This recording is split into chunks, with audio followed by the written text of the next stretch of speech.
What's good, everybody? What they do? I'm Isaac. And I'm George. And this is the Café Con Podcast. Yeah. Don't you forget it. That liquid gold, baby. So this episode, we had the pleasure of sitting down with one of our boys that we've known since we were wee little laddies, Mr. Hugh Miles.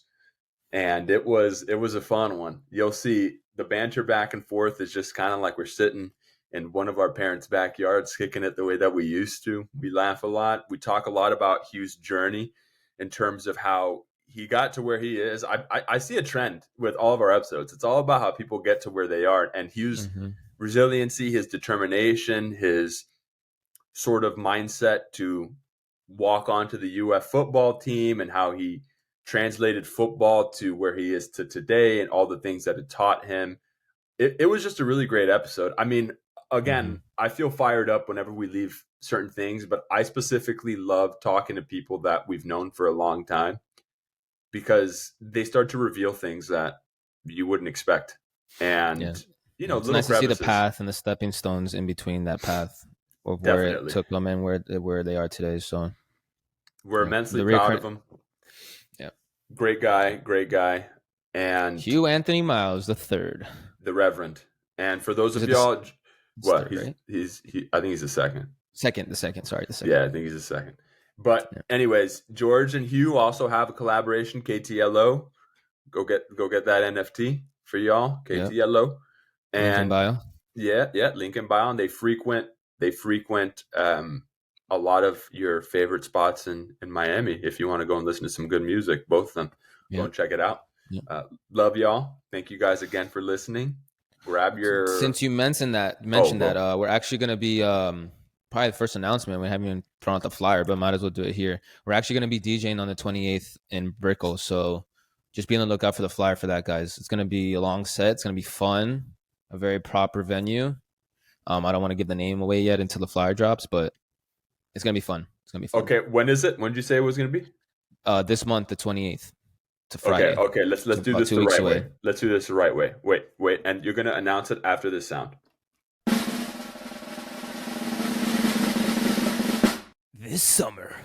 I'm just kidding, guys. In 2 weeks, on the 28th of this month, Hugh and I are gonna be on the decks. We're gonna be spinning your favorite tunes, a couple of tunes that you don't know, but you will fall in love with, and you're gonna ask us what song that is, and we will give it to you because we're not gatekeepers. We are gate openers. So, 28th. In Miami, we're going to be spinning all night. It's going to be a great time. Come through, guys. Please. It's free to get in. It's going to cost you any money. Just bring a friend, and have a good time with you and your boy Hugh.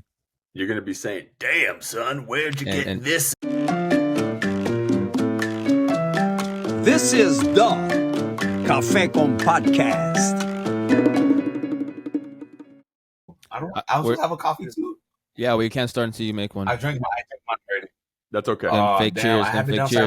Fake cheers. If you don't fake cheers, you can't start. No. There's a little bit left. I'm just kidding. There you go. Not everybody drinks coffee when we're on the show. I drank water yesterday. Oh, but I actually have one episode. I had water only. You're good then. There you go. Yeah. I'm just. We're gonna be very sarcastic this whole episode because we know you so well. What does that mug say? No, not yours, George. Yours is just a normal mug. Oh yeah. Mine says shit though. Yeah, it's trust me, I'm an engineer. My aunt got it for me. That's a good one. And then let's assume I'm never wrong. And I'm like, that's not even me. I'm actually pretty open about when I'm wrong because I do think I do build some stuff bad, but it's like really funny. So that's why I just have it. I think you're pretty open about when you're wrong too. I think that's a good good point. I'm like, I messed up. Let's go back to Jimmy really quick because I know exactly what shot you're talking about.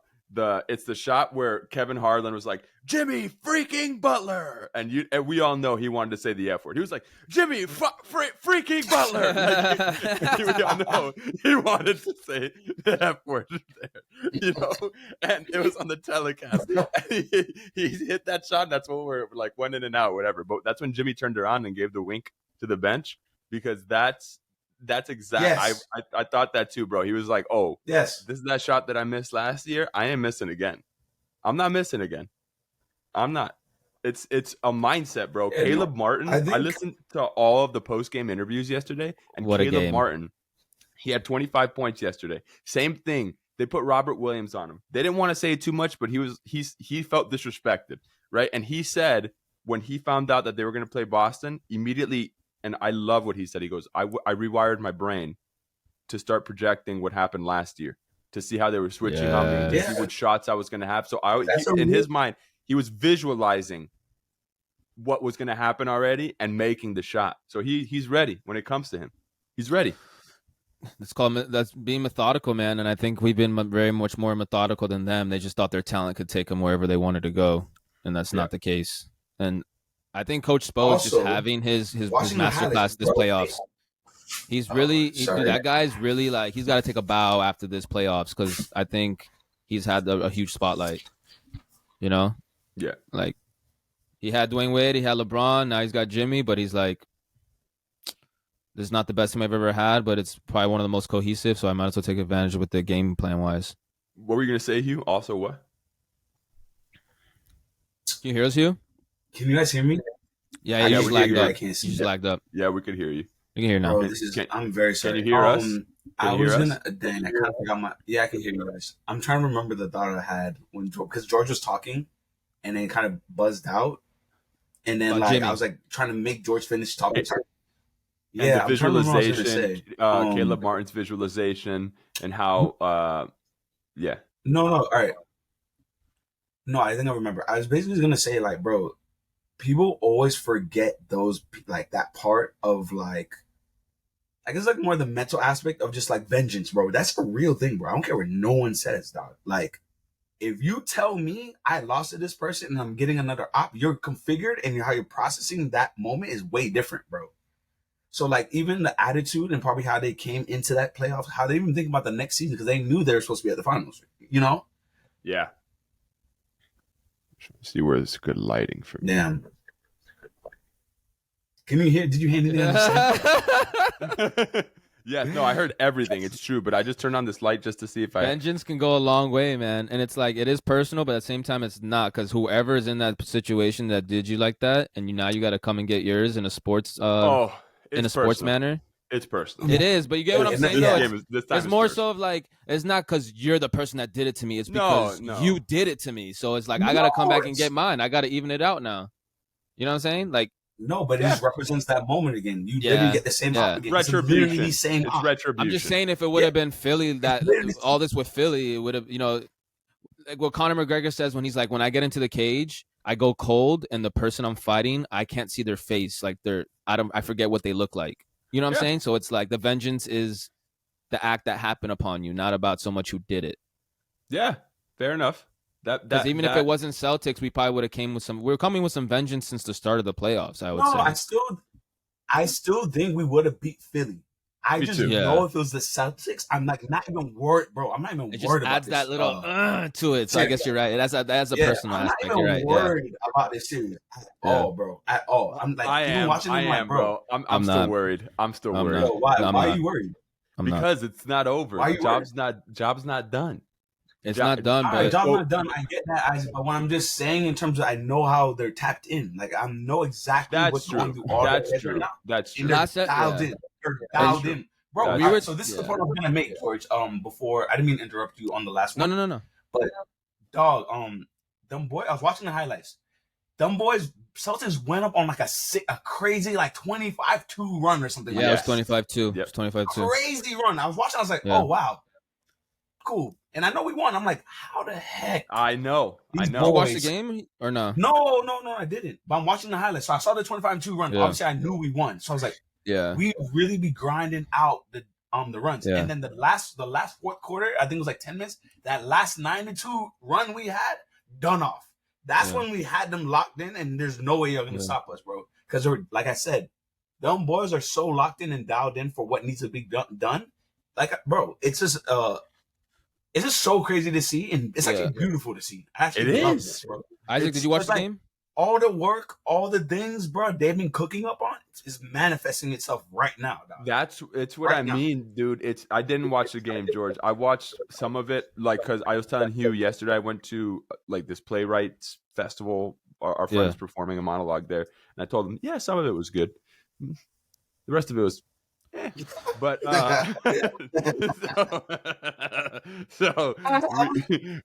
but the game 2 was fairly similar in trends as game 1. Because remember when they were kind of they went on a run in game 1. They ran on a run and they took off on us, but we never panicked. Like as fans and as an organization. Same thing happened when they went on the 25-2 run. I was sitting there watching it with Omar and my cousins, and I was like, if we keep it within 15 or 18 and it doesn't go past 20, we'll be fine. And the same thing that happened in game 1 happened in game 2. Yeah, bro. I mean, I don't know. I think, we're Heat fans forever, dog. I just think it's great to see that. Yeah, they're gonna really do this. You know what I'm saying? I think our coaches really. I think Coach Spo's really out coaching every coach in every playoff round. Hands down. It's very glaring. It's glaring. Bro, that man is a gangster, bro. Bro, we talked about it yesterday with George's boy, but one of the things that I didn't realize how methodical they were about the little things. You talking about atomic habits. This is one of the things that is the Heat culture. Was what I was going to say was the methodical nature of the Heat and how that Heat culture is, you keep your workspace neat. When they were talking about LeBron going there, I mean, that was one of the things I just started to wonder, like, what else do they do? The little things that they do, that they make everybody do in that organization in order to be that type of culture. Guys, we're not talking to you. It's because we don't hear you. So leave and then bounce back in like you did. Okay. Oh my God, bro! I was like talking to you, bro. Oh man. Okay, sorry. I would say this God much, we're not playing video games. Thank God we're not playing video games. Oh my gosh, we would suck. We used to play Gears of War, bro. Yeah. And we would that was the worst whenever we had bad internet connection playing video games. But I miss us playing Gears of War. Me though. too. That crap was so good. That's what this is like. That's why this shit is awesome because you bring that up always. The other day we were watching the Heat game live, game 1, and then Kyle and Nick hopped in and we were just talking. That's what this reminds me of, dude, is playing video games with your boys. Yeah, for sure. But yeah, to the point you were making earlier, Isaac, about also, I love that rule that you sent me or in the group chat. I don't know how I got our landed on, but bro, how you do anything is how you do everything, bro. That's what John says. That's John's quote for a minute. Making your bed. Like Atomic Habits, bro. I'm telling you, if you can just get yourself aligned with that, those things bleed into the rest of your workday and like how you move overall. Compounding interest. The aggregate of marginal gains. That's something that he talks about in it with the British national cycling team. And one of the things that he talks about in that book is how they hired this coach that came in because they were really bad. I'm going to butcher the story, but essentially he just changed everything from the shape of the seat that they were sitting on or how high the seat that they were sitting on to the way that they had different insoles on their feet, just literally a bunch of little things to the point where the people that were funding this were saying, why are you doing this? We've seen no gains. And he goes, just wait, just give me 2 years. Just give me 2 years. Just give me 2 years. And because they kept doing these things daily, at the end of that, they ended up becoming like the best cycling team in the world. And it's because the aggregate of marginal gains. So it's just about it's that thing of getting 1% better every day. Just get 1% better. Yo. Just 1% better every day. Just 1% better every day. Just try. 1%. And you're not always going to accomplish it. But if you're aiming towards that, I think it's better than not, in my opinion and in my life. Just aim towards that 1% better every day. That's what I feel about when going to the gym. Like I leave the gym and like if I push hard enough, I'm like, wow, I feel 2-3% stronger than when I did this workout a week ago or 2 weeks ago. It's just like the little wins, man. Tally them up. Can you guys hear me? No. Yeah, we can hear you. We just had nothing to say back to you. Hey, but to go back to the Heat real quick, I would say like the overall theme of their playoff run is kind of it's kind of like a comparison of what the Lakers did to the Warriors. As much as the Warriors were trying to entice them to shoot threes with them, they stuck to their running their offense and playing hard defense. What do you mean? And the that's Lakers? what the Heat. The Lakers just stuck to their game plan. Yeah, the high pick and roll. like they didn't stray away from, okay, this team's a really good shooting team, we have to shoot with them. They never like fell for the trap. They're getting worked right now. And we're not falling for the trap of just playing ISO ball against great teams. We're playing an offense and hard defense. The Lakers are getting worked right now. But Bron's gonna. I'll be concerned if they lose game 3. Because of the matchup. Tonight, they're gonna lose in 5, bro. They're gonna lose in 5. I don't know. I think if LeBron, bro, it's LeBron James. Bro, they don't have an answer, man. This guy's dropping 30, 15, and 12 every game. Who's covering Jokic right now? AD, right? Everybody. AD, LeBron Rui, started guarding him at the end of the last game, and he couldn't do nothing about nasty, it. Bro. He's too big, bro. He's too big. And he's not too big. He's just, and the thing is, dude, it's so strange. When he goes to shoot a 3, his pump fake looks at the same exact manner as if he's actually going to shoot. It's and amazing. You don't know if he's going to. And when he shoots, it's wet every time. Yeah, you can't block it. I've never seen a player so. Him and Luka are the ones that come to mind. And Jimmy has a little bit of this too. They don't get sped up. Nothing rattles them. It's like that soccer mentality. You know how they're just kind of like playing at their own pace, and it's like this off-kilter pace. Bro, Jokic literally every game goes like this. Every time. He has like a runny nose because he's like a big boy playing, but he has this he just has eyes on every side of his head. His IQ's off the charts. His defense is underrated. I don't understand, bro. That dude should have been like you said there. He's never rattled, and whenever he's like imprinting his game on the game itself, it's like he's moving to the beat of his own drum, and everyone's like enslaved to it. You know what I'm saying? Yeah, for like sure. The game slows down. It's kind of like in a sense like Paul Pierce. Paul Pierce wasn't super athletic, but when he got the ball, you had to respect his game, his mid-range game. We talked about Paul Pierce yesterday too. That's the one player the person I think about the most is like, I think Dirk's like that too. When I remember watching like Dirk play, I feel like he really just did something with you give Dirk the post, he'll take his time, and then you got to know like the one like leg up type vibe. Larry Bird, bro, same thing. It all started with him of like, bro, I ain't no Dr. J, I ain't no Magic Johnson, but I'm Larry Bird, and you're gonna have to. I heard this hilarious Larry Bird story the other day where he was playing. I think Charles Barkley was talking about it, and they had a white guy covering him. And Larry went up to Charles and it's like, man, I'm going to curse. So expletive coming. He's like, y'all motherfuckers really disrespecting me. And Charles is like, what are you talking about? He's like, you guys got a white guy guarding me. And Larry went off for like 45 points on the white guy. So it was just one of the most hilarious stories I've ever heard. Because Larry was that man talking trash. He, in my opinion, is probably one of the best trash talkers in NBA history. Larry Bird. I feel there he goes. I feel like Embiid can take a book out of Joker's game, like take a page out of his book. Doing what? Just like, brother, just stop trying to like start moving crossovers at the 3-point line. Like back somebody down. You don't have to dunk on them every time, but barbecue chicken, like Shaq says, when you back somebody down, like just have them under your will. A different cadence. They just have different cadences playing. You know, but I can't see.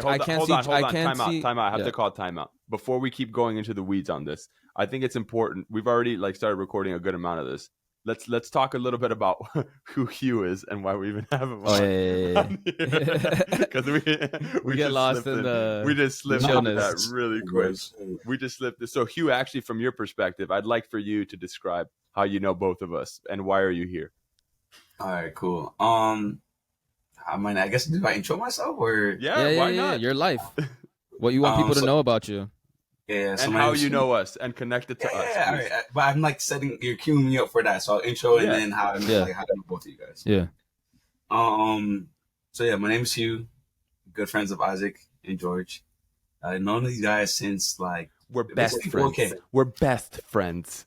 Back off. For sure. I've known these guys. I've known you guys since like 3K, 4K. I think George. I think I met George. I think I had kindergarten first.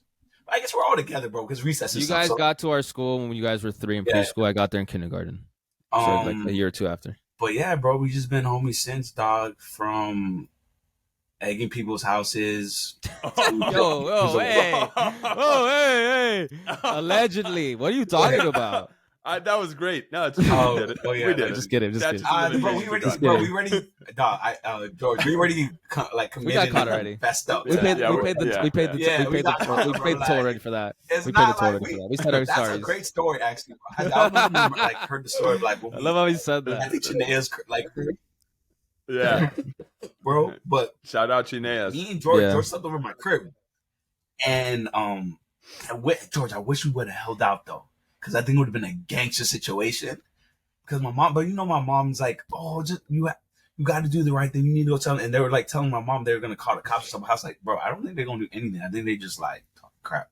So me and George, we're over there. My mom, you know how my mom is. And I'm like, I always just listen to what my parents say. So we just went over there and said, "Oh, we're sorry," but I wish we would have just like stayed for like that wasn't us, bro. What's up? Did you cry? This Did is you what cry? happened. This Did is you what cry? happened. We egged Nah, these people's. I didn't cry. We egged these people's houses, and then Hugh had the fear of God put into him by his mother, which I did, Damn but my right. parents as well. Yes.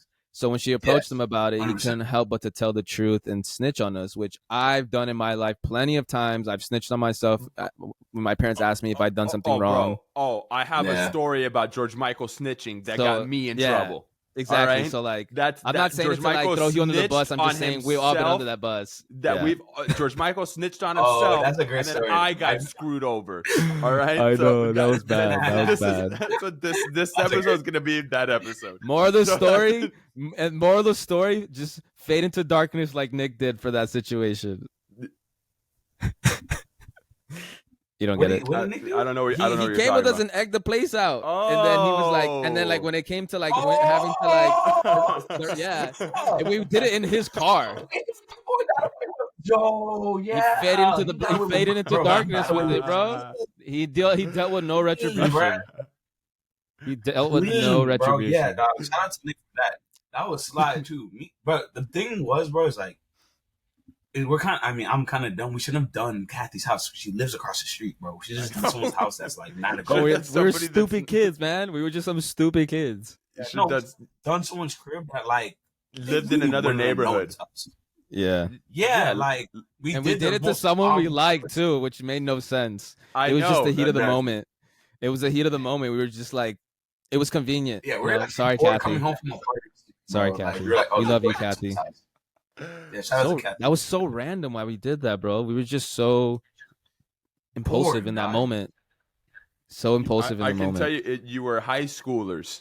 That's what it was. That's literally you do dumb stuff in high school, bro. There's so many dumb things that I did. Yeah. Oh my Yeah. god. We basically skipped 10 years from when we met when we were 5. Hugh, so go through if you want into more detail of like elementary or just what you think drawn us together as friends. I think that's a good question we asked that's a somebody good before. question. I was gonna make fun Like, of you what- there for what- a second, but that's a good question. What That's a aspects good in our question. life brought us together, you would say?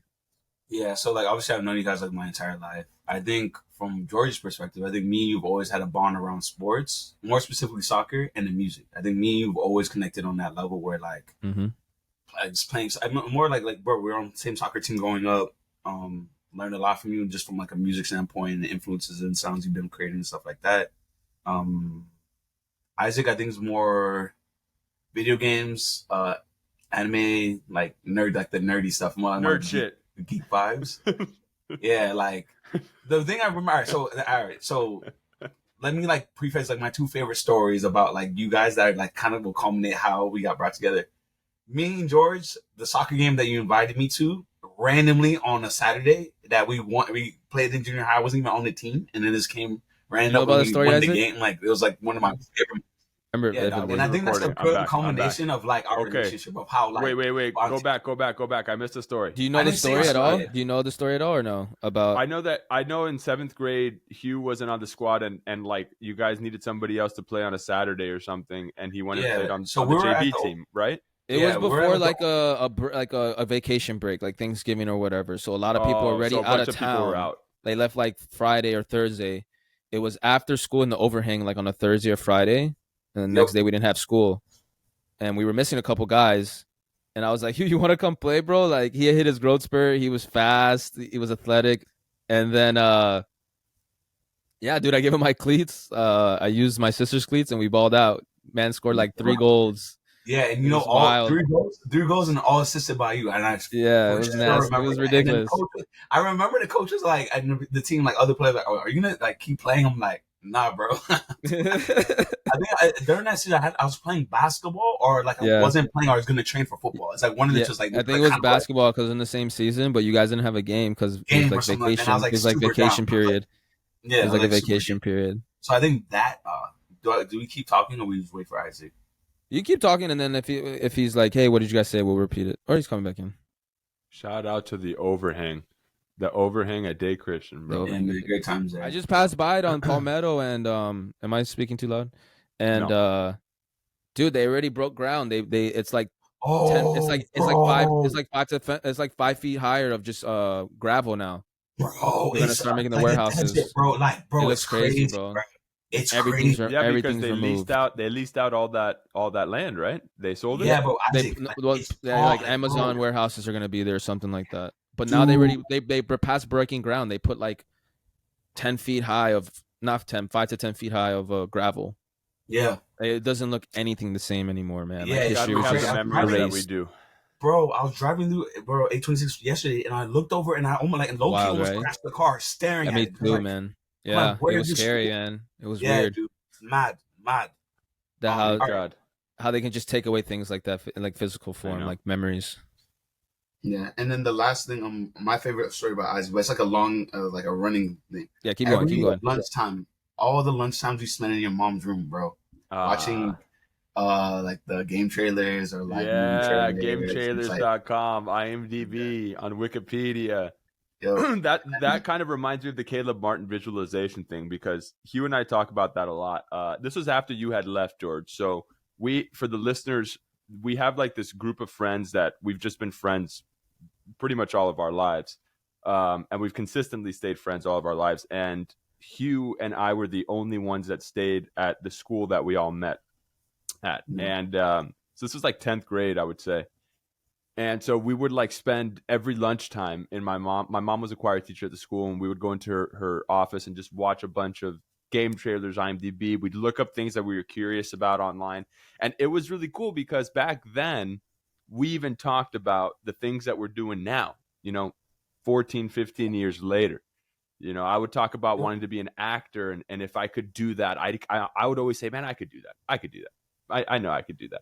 And we would always go down that theme. And Hugh would talk a lot about, well, at that point, it was about the tech game. It was more so in that aspect of it. And I don't know, man, that was just a really cool thing to see how we started there and how we're here now. And I feel like I have to give a little context to the George Michael snitching story also, because I think that's going to be a positive story. So this is a really quick tangent.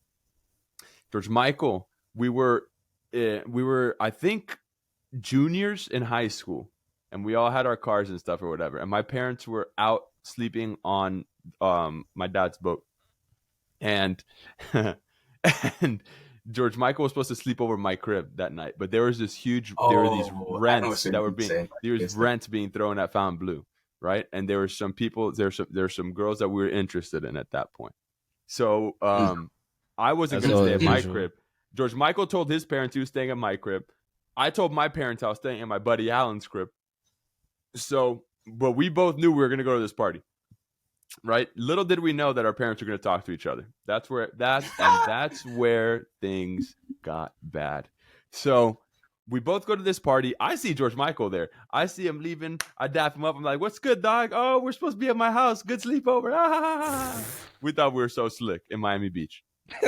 We're at the rent. Whatever.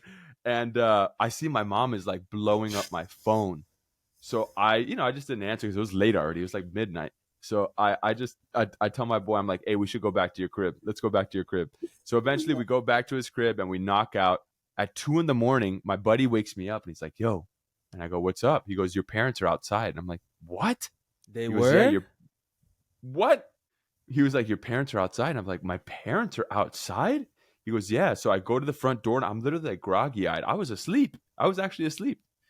And my parents are like, "Oh, what are you doing here?" And I go, "Sleeping? What?" And they're like, "Oh, yeah? How long have you been asleep for?" And I go, "I don't know, hours? I don't know." And it was the truth. It was the truth, right? So they're like, you're coming home with us." And I go, what are you talking about? They go, we know you were out partying. I go, what are you talking about? I was literally asleep. So, my boys at that point, I just wanted to let them go to bed and all that stuff. It's like, all right. So I go, my dad was like, give me your keys. So it's like, okay. That's when I had the bank thing. I give my dad my keys. And I'm riding home with my mom. And my mom was like, where were you tonight? And I go, at Alan's house. She goes, oh yeah? What were you doing? I go, hanging out and going to sleep. I don't know what you want me to say. So eventually we get home. And my dad's like, you have any drugs in the car? And I was like, no. No. And he literally starts ripping apart my Mustang. I'm not even kidding. Like in the middle of the night, it's like 2:45 in the morning. He's ripping apart my Mustang. And I go, what is going on right now? Thank God I didn't have any drugs in the car. So good on me for that. I was better at hiding them. So I was like, no, I don't have anything in there. And then eventually they go, oh, yeah, well, Nancy and George Naranjo called us. And I go, what do you mean? And they said, because they couldn't find George Michael. And I go, what? And they go, yeah. And George Michael, and he didn't have a curfew at this point. This is why I say this story, because George Michael didn't have a curfew. He could have gone back to his crib whatever time he wanted to. But it turns out they couldn't find him. So then Nancy called my mom and she was like, hey, I can't find George Michael. Do you know where he is? And my mom's like, no, I don't know where he is. And she was like, oh, well, he was supposed to be sleeping at your house. My mom goes, we're not home. Isaac's not even home. Isaac's sleeping at somebody else's house. So then my mom was like, well, something's off here. So eventually Nancy got a hold of George Michael because he pulled up at his crib late at night. And he was like, oh, yeah, I was at a rent in Miami Beach. It was all good. Right. And so Nancy calls my mom. She goes, oh, he was at this party in Miami Beach. So my mom was like, oh. So Isaac must have been at a party. And the way that my mom found out that I was at a party was she called the Fontainebleau. And she was like, who do I, this is how my mom works, bro. She's like, who do I know from Pace that Isaac knows that would possibly be? Ashley Yarzabal. She's like, so she called Fontainebleau. She's like, yeah, can you connect me to Ashley Yarzabal's room, please? And they look, they're like, okay, 1 second. So they connect her to the room. This kid picks up. It was her boyfriend at the time, Pierre. Thanks a lot, Pierre. I literally will never forget this story. Pierre picks up. My mom goes, hey, he goes, hey, who is this? And my mom's like, hey, is Isaac there? And he goes, hold on a second. Hey, is Isaac still here? And then somebody goes, no, he just left. So it's like, oh, no, Isaac just left. He's not here anymore. My mom goes, okay, thanks. And she hung up. And that's how my mom found out that I was at a rent in Fontainebleau in Miami. Thank God I didn't have any drugs in my car. It was all weird though, because I feel like our parents, since we told them the truth, if we weren't doing anything wrong, they were like, they got to be hiding something. Because why would George Michael lie about it in the first place? And me, more so because like initially I wasn't planning to go home. Remember, I was planning to stay at your house, and then you were like, dog, I'm gonna stay at Alan's actually. And then I'm like, well, I kind of have to commit to what I told my parents already because I don't feel like going home. Weren't you sleeping in your car? Didn't you sleep in your car? Yeah. So like, I don't want to go home, bro. I didn't want to go home. So then when I speaking to my parents, they're like, what were you doing? I was like, nothing. I went to a party, and then I had told you guys I was staying at Isaac's, but then he was staying at someone else's and I couldn't stay there. So I was like, I don't want to look like a fool and kind of be like, oh, I'm home now. Like I'm not staying at Isaac's. We did nothing wrong. We literally did nothing wrong. Out of all the times we've been mischievous, we were not doing anything wrong. Bro, it don't matter. With Caribbean parents, it don't matter. Was I? Where was I? I didn't go. Like, was I at that party or no? You weren't partying at that point. It wasn't until the year after. It wasn't until the year after when you were getting at Monica at the rent. That was awesome. Oh my God. Awesome. Yo, Hugh, that story is like still that gave us all hope. That gave us all hope to just shoot for the stars from there on out in our lives with girls. Oh yeah, we're all staring at Hugh like 100%. It was like when Smalls and Sandlot jumped in the deep end and then like needed to get resuscitated. It was like that where he's like, she's oiling and oiling and oiling. I can't take this anymore. He was talking about it. Like I just see you in the hallways and I'd be like, damn. No, it was Jules. It was Jules, right? Yeah, Jules. I just see you in the hallways and I'd be like, so bro, W shot for both, bro. 100%. Shout out to homies. Oh, that was I think they both married. Shout out to them, bro.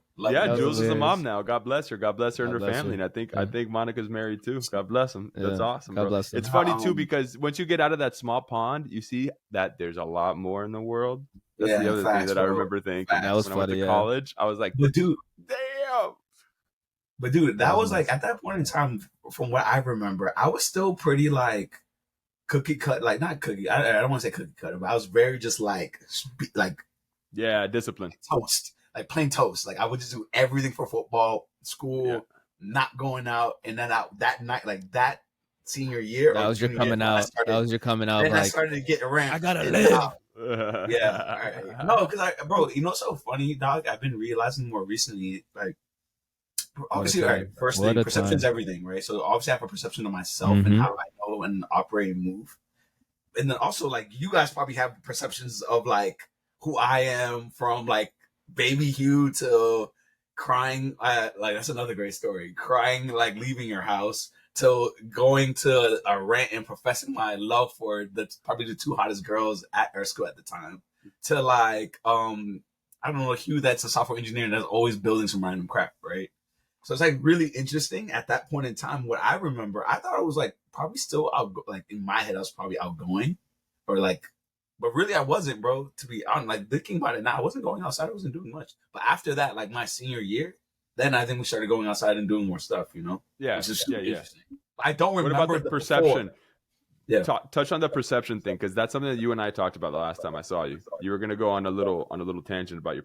Oh no, it's just like, yeah. I mean, more recent, I've been just understanding and realizing, like, yeah, it's like it's a real thing. How perception's a real thing, and how you're perceived and how you market yourself, branding wise, and how you project yourself is how people will interpret that, right? So whether you're using social media to do it, talking conversations, etc., it's a real thing, and that's what actually, I guess, in a way, creates a network effect or scales, right? So when someone speaks something about you, or like you say something, or you do something, right, they're gonna remember that, right, and they're gonna take that and say, "Yo, I remember such Hugh did this, or Hugh said whatever," right? And less on the saying part, I think it's more about action, because I think if you're doing the work and you're doing the things, that's what really sticks with people. And then if you're doing it consistently, you are that person, right? Like you're creating fundamental, not contracts, but like proof, basically proof. You're proving that you are that person, right? So yeah, it's just been interesting. Obviously now, for the viewers, like I've been like DJing more with the homies, George too as well, and it's just like interesting to like beforehand. Like if you look at my Instagram page or you know me, I was like just like a probably cool dude like in tech that is an engineer. Like that's like kind of like my mantra, kind of at least how I perceive myself. Like I'm obviously like black and a minority in this space, so like I'm definitely different. But I also like I think I'm pretty social. I would say obviously after the whole Monica Jewel situation, I've definitely been on a climbing pillar in terms of just being able to like talk and be more social, you know. I also shout out to them for that, bro. They're actually really cool about it. I actually like that's another thing. They were such a vibe about it. Like the next day at school, I was like, "Damn, bro." They were like, definitely like, it's all good, bro. You're straight. So I was like, oh yeah. So, That's a cool thing about like seeing that too, and talking to them after the fact when like we graduated and we'd see them at a party in college. They were fine because you know you're little and also I have a point to add on to what you're saying is like you also realize it's not that serious, bro. Like Yeah. like I guess like that's like We all get in our own heads a lot. Yeah, like you be thinking like, oh, blah blah blah, like, bro, and I think that's what probably stirred like in a passive subconscious way, probably allowed me to start taking quote unquote more risk, right? Because you're like, oh, I know I was lit when I was talking to y'all, and like obviously it was like a great story, but like it wasn't that bad. Like obviously nothing happened, and like they were just like laughing. Actually, it was like a good laugh, bro. More than anything, it was like a great story, and it's a laugh, and it's a story that they'll probably always remember to this day, right? And you weren't being a creep. You were just, bro, but it was fun and games. It was because cool. that's not like, bro. That's not to say if one of them would have taken it, not like you would be like, nah, I'm joking. You would have been like, let's run it. But it was just funny. It was like, yo, this guy's got some guts to do this in front of everybody at a party right now. Yeah, bro. But it's like, how could you be mad at it? You know, like all of us are looking 100%. Like, but all of us looking like, damn, this man's doing it. You know, it's hell yeah. Honestly, bro, like that's like my super bad moment. Honestly, that night, yes, like ours. Yes. I guess kind of like in Sandlot, like different stories in that night. Actually, if you think about it, we all had our own little syndicate stories. Mine was just like, obviously, I'm like my percent. I was like too lit, and that's like Yours was the climax. Yours was the climax. Yeah, of the movie. like that's like the big. It's like when McLovin came to the party with the cop. Yes. Yeah, it's like the same vibe, but everyone had their own little side missions. So yeah. I'm just glad I was that McLovin in that situation. Was a good party. That's one of those parties, I'm so glad man. I was McLovin in that situation, bro.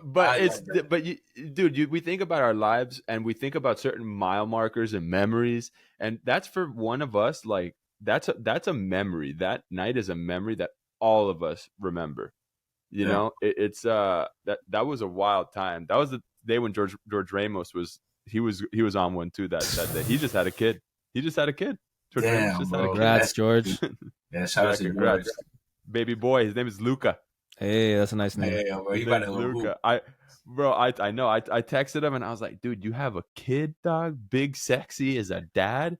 He goes, so what are you saying, that I'm Papa sexy now? And I go, yeah, dude. I guess I love that. I guess so. Another thing, talking about kids and families, more recent, bro, was wild for Mother's Day. I don't know if you guys realize this. Like, obviously, when we're kids, mothers is like, oh, I gotta reach out to like George's mom, Isaac's mom, my mom, obviously. Now it's like our friends, bro. Like, oh, y'all are moms too, right? Yeah. So I was like, that was like weird. Like this year specifically was like, oh yeah, you're a mom. Oh, happy Mother's Day, but you're like my homie, you know, which was like, interesting. It sounded like we're getting older. So, bro, we're getting older, man. Hugh, how'd it go last night? How'd your set go last night? It went good, bro. I'm not gonna lie. Yeah. So, how long did you go for? So, dog, they only had me scheduled from 8 to 9. So I was opening up for this artist, and then an amazing singer absolutely ripped it. She did an amazing job last night. So it went 8 to 9, and I don't know what happened, but basically they told me like to come back on for like 30 minutes or after her set. And then the manager, Michelle, and them were like, just stay on till 11. No. But you know when you get that out. Yeah. All right, another thing. And Nick, I was talking like earlier yesterday, because we were trying to figure out the game, because how I initially planned it was like, oh, I'll just go play 8 to 9, watch the performance, show love to the Nana. I think I'm saying her name right. And then just go to the game, right? Just go catch some vibes. But I called Nick, and he was like, "Oh, bro, I want to watch the game, but like I don't know if I can go, because Soho doesn't like usually play the game, play the games." So I was like, "Bro, I get it. Go, and then I'll come link up with you guys after." But then I really started thinking. I was at the gym and talking to him, and I was like, "How I'm like the reality of it was like I don't even think I'm gonna be able to watch the game." And I told him, like, "Look, bro, my goal is going in tonight is gonna happen. Manifested it. I'm gonna do so well 8 to 9. They're gonna put me on for the rest of the night." And I literally told him that on the phone, right? And I had really strong conviction about it. I was like, literally, it's like, oh, true, like this is gonna happen. So I was like, look, bro, don't even worry about coming to the set. Just like, if I do come out after, I'll hit you after. But I know I'm planning to be there the entire night until they close or tell me to get off, which I think is gonna be closer to like 12 or 11, right, bro? And I remember like being in the booth, and then I was like, oh, because I said like 30 more minutes, and she's like, nah, keep going. 11. And I was like, say less, mama. I ran it up. And then I'm telling you, George, stop playing. You need to push that track. El Pasión. Y'all need to go listen to it on SoundCloud. You played it last night? Bro, yes. Yes, bro. And I tell you every single time I play that track, and it's in my like I get into the ammo, like I started getting into like 110 to 120, and I rip that. People are like, because you took a known AMA song, like that beat's known, so I cue that up, and they think it's just gonna be that. And then I didn't butcher it, and I didn't butcher it either. And then they hear Drake singing, "Listen," they're like, "What's it's easy to butcher a good song like that." Nah, bro. And I'm trying to tell you, because the cook-up's nice, bro. And then I take that, and then I go, I have a whole bunch of AMA piano edits. So then they're like, oh, what? This is actually crazy that I'm listening to AMA, and then I'm hearing your favorite. My usually I always play edits that I love of songs that I love. So like, Catching On to Be Your Girl, Scrubs, like even Sade's Taboo. Like, bro, I have all of those. So I'm gonna play songs that I like, but you're gonna hear a different version of it, right? Yeah. So, dude, I'm telling you, that's your best track, and you need to keep running that up, bro. Yeah. Obviously, like, I don't know. My drums come in perfect when he switches up the cadence. That's all I Bro, gotta that's say like about my that. favorite track out of all my Emma tracks that I have. That's my favorite one because it's so undercover. You don't even know it's coming. Like To as uppercut. soon as you hear "listen," bro, mad. Sorry. So shout out to George. I wish I could have seen that, What bro. I does, wish I was what there in does spirit. mod mean? What does mod Like mean? madness. It was Like crazy. Oh, crazy. oh. Yo, do y'all Got think do I sound like I'm from Toronto? No, you sound more Jamaican to me Yeah. than anything. I think that's recently. why, bro. There's a huge Caribbean influence Recently, in like people Toronto. say I'm from Toronto, but I think it's because of like There's a huge Caribbean influence there. I think There's a bro, lot I of don't know, Jamaicans like, and Trinis there. do you feel like all right? Do you think I sound more? Am I more recently sounding more Caribbean? Because I think this Yes, is more Yeah. recently. It's a Yeah, bro, definite because recent trend when you started DJing. And you for stick sure. you stay hip with the lingo Yeah. ever since you met Brandon Yeah. Rose. bro. Why? Maybe it's because I'm listening to more reggae and stuff, bro. It has to. Be. Yeah. And Or you're maybe- around, you know you're what around it a is, different right? No, crowd. I know what it is. It's bro because I'm spending. I'm probably talking more to my mom and my dad because I'm here. Yeah, there you go. Realize since COVID, I've been home. You're not in SF anymore. Not in SF anymore, so I'm not getting that lingo. I'm getting the lingo from them and my grandma, and I start Yeah. speaking a little patois I here and there. love That's that. why. Bam, we got it. Because I was like, bro, what? Yo, so then the other DJ, I think her name was Casey or whatever. She's like, "Are you from Toronto?" And I was like, "What? I'm from here." And I'm like, "Where did you?" He's like, "Yeah, you sound like you're from Toronto, dog." I remember. All right, shout out to my Toronto boys, APK and Yuma. And I felt like some of the influence and like lingo I got from them too, as when I was living with them in SF too. So now I was like bridging it. So like I had Toronto slang, but now I'm coming back to like my roots with my family and getting the patois. So it's probably a merge of that. Have any of you ever been there to Toronto? Nah, we gotta go. I think Sky has. It's supposed to be nice. No, she's been to It's supposed be a fun Montreal. time. Sky went to Montreal. Well, I know they pronounce it Toronto, Montreal. not with the second T. So if you Toronto? really want to sound like you're from there, just All right, take it. Toronto? actually Like have a valley serious- girl? They say I'm from Toronto? Toronto. Oh, sorry. I actually have a very serious question to ask you guys. It's like more on the dating side of things. So if I send a girl, if you send a girl flowers, Don't forget we're on a podcast. Don't forget that. that's fine. I don't care. I'm just saying. Yeah. I'm just saying. Hit it. Hit it, rip it. No, I'm rip not it. gonna drop names. I'm just gonna ask y'all. Okay, like, that's what I'm saying. like an opinion. Oh, yeah. Sometimes we can No, I just want a forget. general opinion Sometimes about we it. freaking forget what we're doing right now. Yeah. I mean, Joe, you just cut it out anyways, bro. No, you just like say. We can say do that. That's true. We could. Yeah, we could do that. We could do that. Bro, the world is ours on this podcast. What am I talking about? Go ahead. Bro, don't try to blow up my spot. No, I didn't want you to blow up your spot.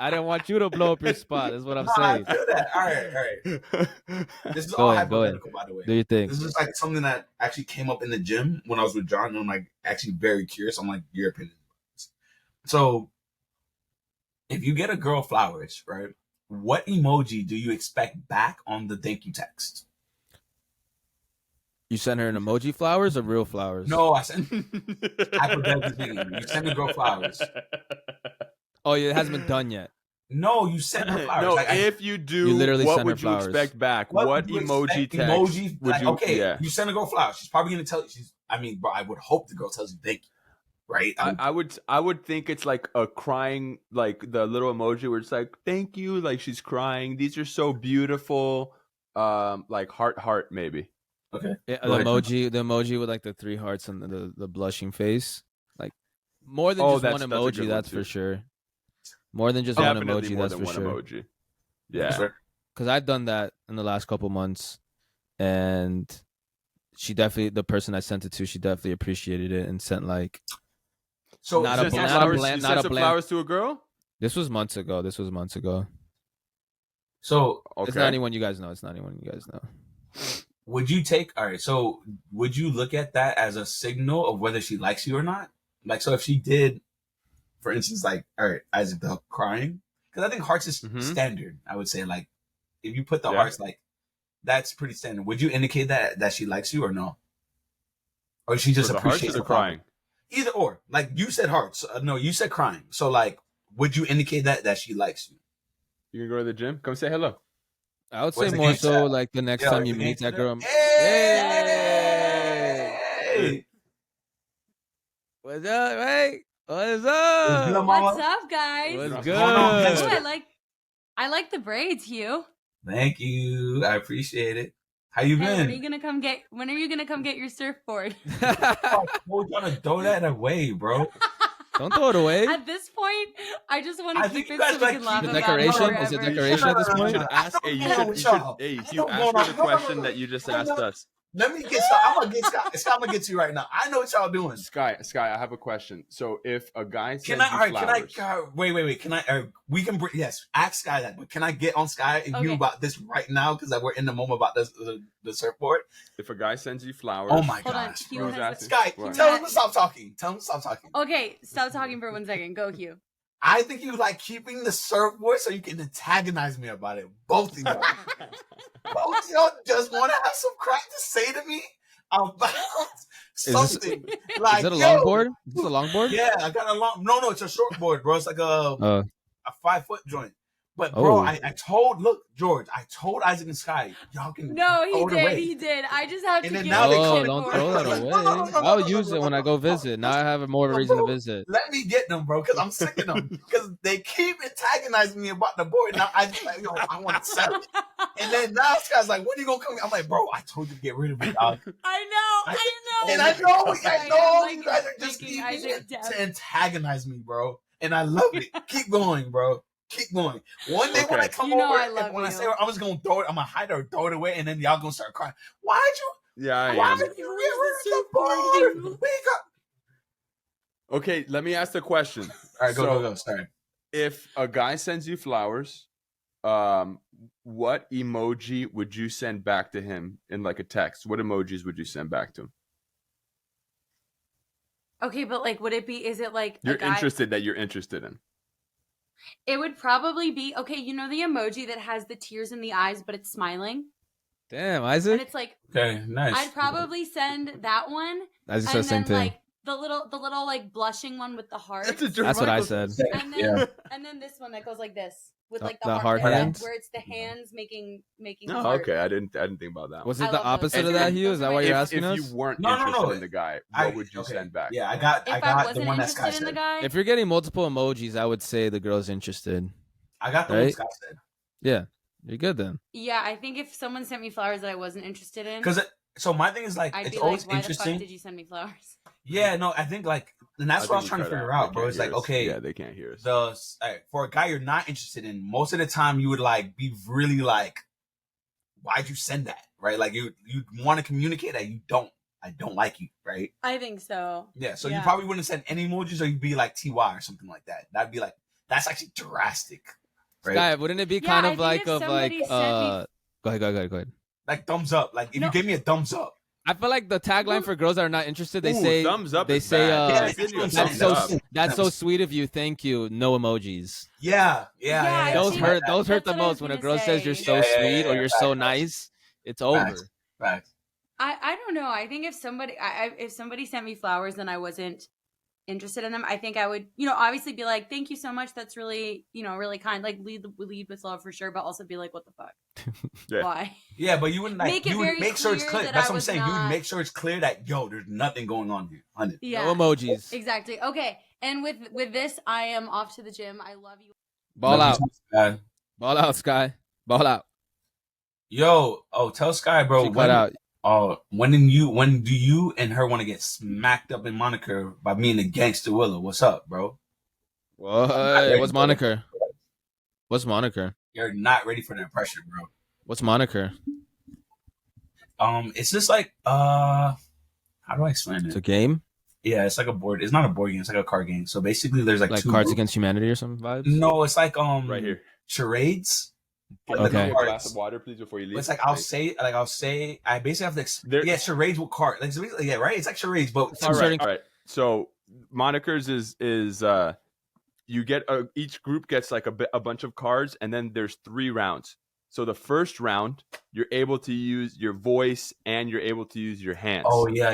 And then the second That's round, fire. you have to say it in like I think 3 words or less. You can only use 3 words for the card that you get to act it out. And in the last round, you can't use any words. You can only use your hands. So that's and like so and then you re-up each round, right? So Just you fire. basically go until all the cards are gone. And I don't remember how that the scoring system works, but I just know those are the 3 rounds. It's a lot of fun. The It's a lot of scoring fun. the scoring system is based upon the card. So if you guess the card, I basically take the opportunity for you to get that card, and then at the end of the 3 rounds, whoever has the most points wins. Right. But the thing that's really cool is that you start to see, basically you start to see how somebody will act out a card, and so you remember, oh, like for instance, El Chapo, that's a good one. Like at the beginning, you go El Chapo, right? So if you go like this, he was a Mexican drug lord, and you go like that, you know that this means El Chapo. So then if the card comes back around on the last round when you can't use any words and you do this, Brilliant. they know that that's El Chapo. You know what I'm saying? So there's like a little bit of strategy and observation. It's really cool, man. So the cards get It's a recycled. fun It's game. not like You keep going Cards through the cards. Humanity. till Yeah, they're it's gone, not like Cards Humanity. Once you see it once, you probably won't see it again. No. Okay. So That's it's cool. multiple rounds. It's a cool game, bro. It's a lot Moniker? of fun. It's monikers. Yeah. Monikers. Spell that. It So was it's like a it's K like or if C? Mr. Wise from Australia said Monica's name, he'd go Moniker. That's how Mr. Wise used to talk. Oh, Australia, you know. He was a good guy. He was a good guy. Shout out to That's this when we used pen, to watch bro. gossip. That's me. man. He used to watch Gossip Girl in AP World History. What was it about AP. that show you guys liked so much, man? Because What? I want to hear it XOXO, because what I'm not trying to shoot it down because I feel like I want to compare it to shows that I saw that were kind of girl influenced. I think it has some. What was it? Tell me, because then I'll kind of me, explain bro, to you. the what show I is Raging like. hormones. For me, bro, it's strictly just discussion Pretty- topics to the other girls that are in our class. To be honest with you. But while you were watching the show, what kept you engaged in the show? Was it like pretty girls like in drama, or like pretty girls talking about like suspenseful stuff? What was the what's show your about? name? Which I want to know. What's the show Okay, about? all right. Blake I lied. Lively. There's like two Blake reasons Lively. why I watch it. Two Blake reasons. Lively. Yes. Say it again. Say it again. Blake Lively. Blake Lively. Yeah. And discussion topics for the girls at lunch that we used to sit with. Yeah. Yeah. Bro, So- for me, the thing that I really enjoyed was that the characters were so specific in that show. I mean, who does? It's the same reason, in my opinion, why I like Succession. Succession is high. But this is what I mean. Succession is like it's the top echelon of society type of thing, quote unquote off, and then you kind of because that's the same thing with Gossip Girl. Like, but it's super drama. CW, obviously, it's gonna be sort of kitschy. Where Succession is brilliant. But anyways, the reason why I really enjoyed Gossip Girl was because it kept me engaged, dude. The storylines kept me engaged. And then I dropped off towards a certain point because I think shows like that outstay their welcome. Mm-hmm. So they kind of just continue on and it's a rinse and repeat cycle. And then you kind of get bored of it. So, and I love Chuck Bass. That guy, I'm Chuck Bass. That dude was a don, and dude, we were in high school. Our hormones were going crazy. All the girls on there were gorgeous. It's like I don't think Blake Lively was the hottest one, bro. That's it. I agree. She was the hottest one, but the other girls were beautiful. He says she wasn't. What? What was that tan girl that she's still kind of famous? Jessica Zor. She was other Stan main- Humphries. The other main Yeah. character, right? The other main character, the tan girl. Nah, she was like a side character for a little bit. Who was the one that's really tan though? You know what I'm talking about? No, I don't know what you're talking about. It's called Gossip Girls. I'm gonna have to Google this. Yeah. And then okay, and so we can bring this back too. This is because this episode has been 100% just like us playing Gears of War, talking to each other. This has been no structure. This is kind of how our show goes, but we have a little bit more structure. What was the other show you guys watched people. before, besides Gossip Girl? It was like similar. The OC? I think it's the OC that, was right? popping, man. I used to watch the OC. I also used to watch Vampire Diaries. I think it's I also Vampire used to watch Diaries. Entourage. I also Teen used Wolf to watch. too, actually, and Teen Wolf. Oh, I didn't watch Teen Wolf. That Teen Wolf much. was my and then RJ Yeah. Burger, the RJ Burger show was lit. That's an MTV show. What's RJ Burger? That's what it's called.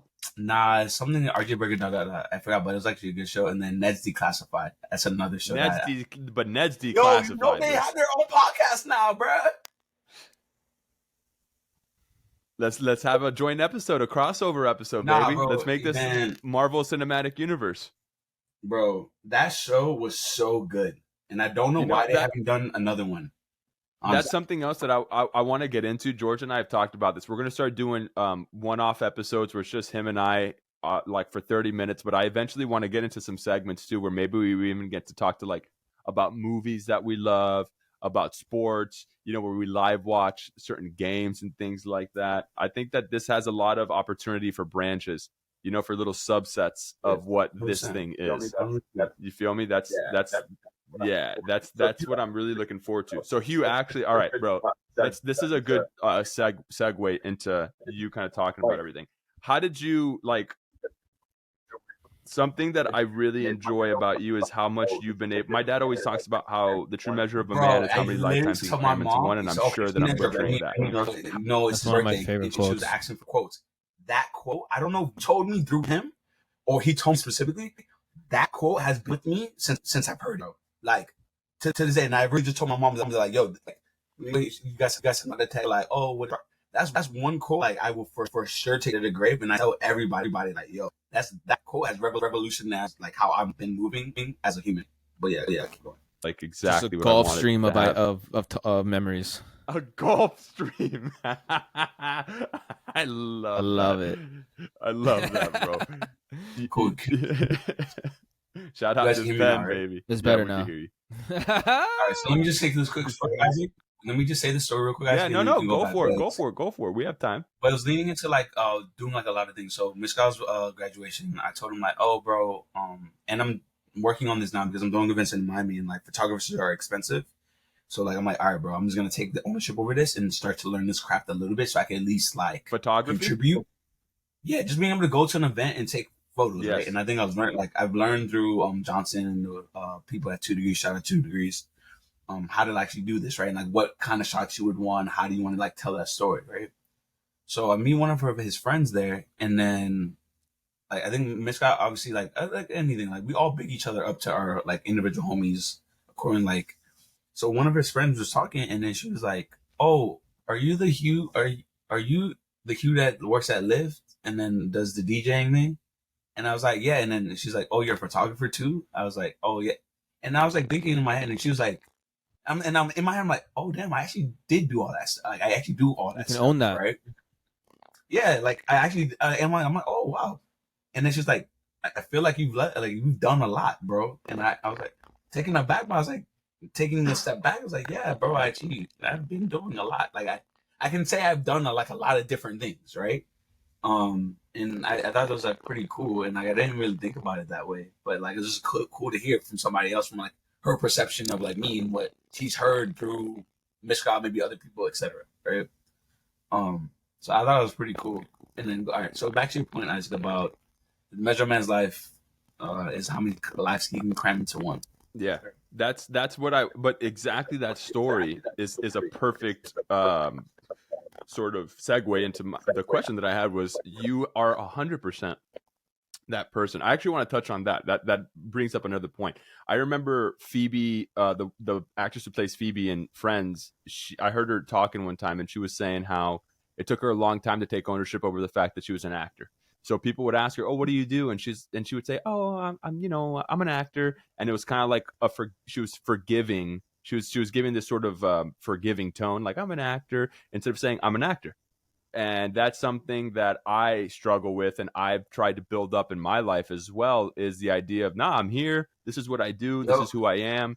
So how, in that moment, like, I guess what I wanted to ask was, how did you feel when she said, "Oh, you're a photographer too," and you're kind of like, "Yeah, I guess." Where does that confidence, or where do you think that confidence comes in to when you actually believe that you're this thing? Do you think it's after you start doing it? Do you think it's before? Like, how did you start to become confident in all the things you've done? Because you were, to me, these are the phases of Hugh, right? So we'll start in high school. Football player, you go to college, got into UF, walked on to the practice squad, football player, engineer, San Francisco Lyft.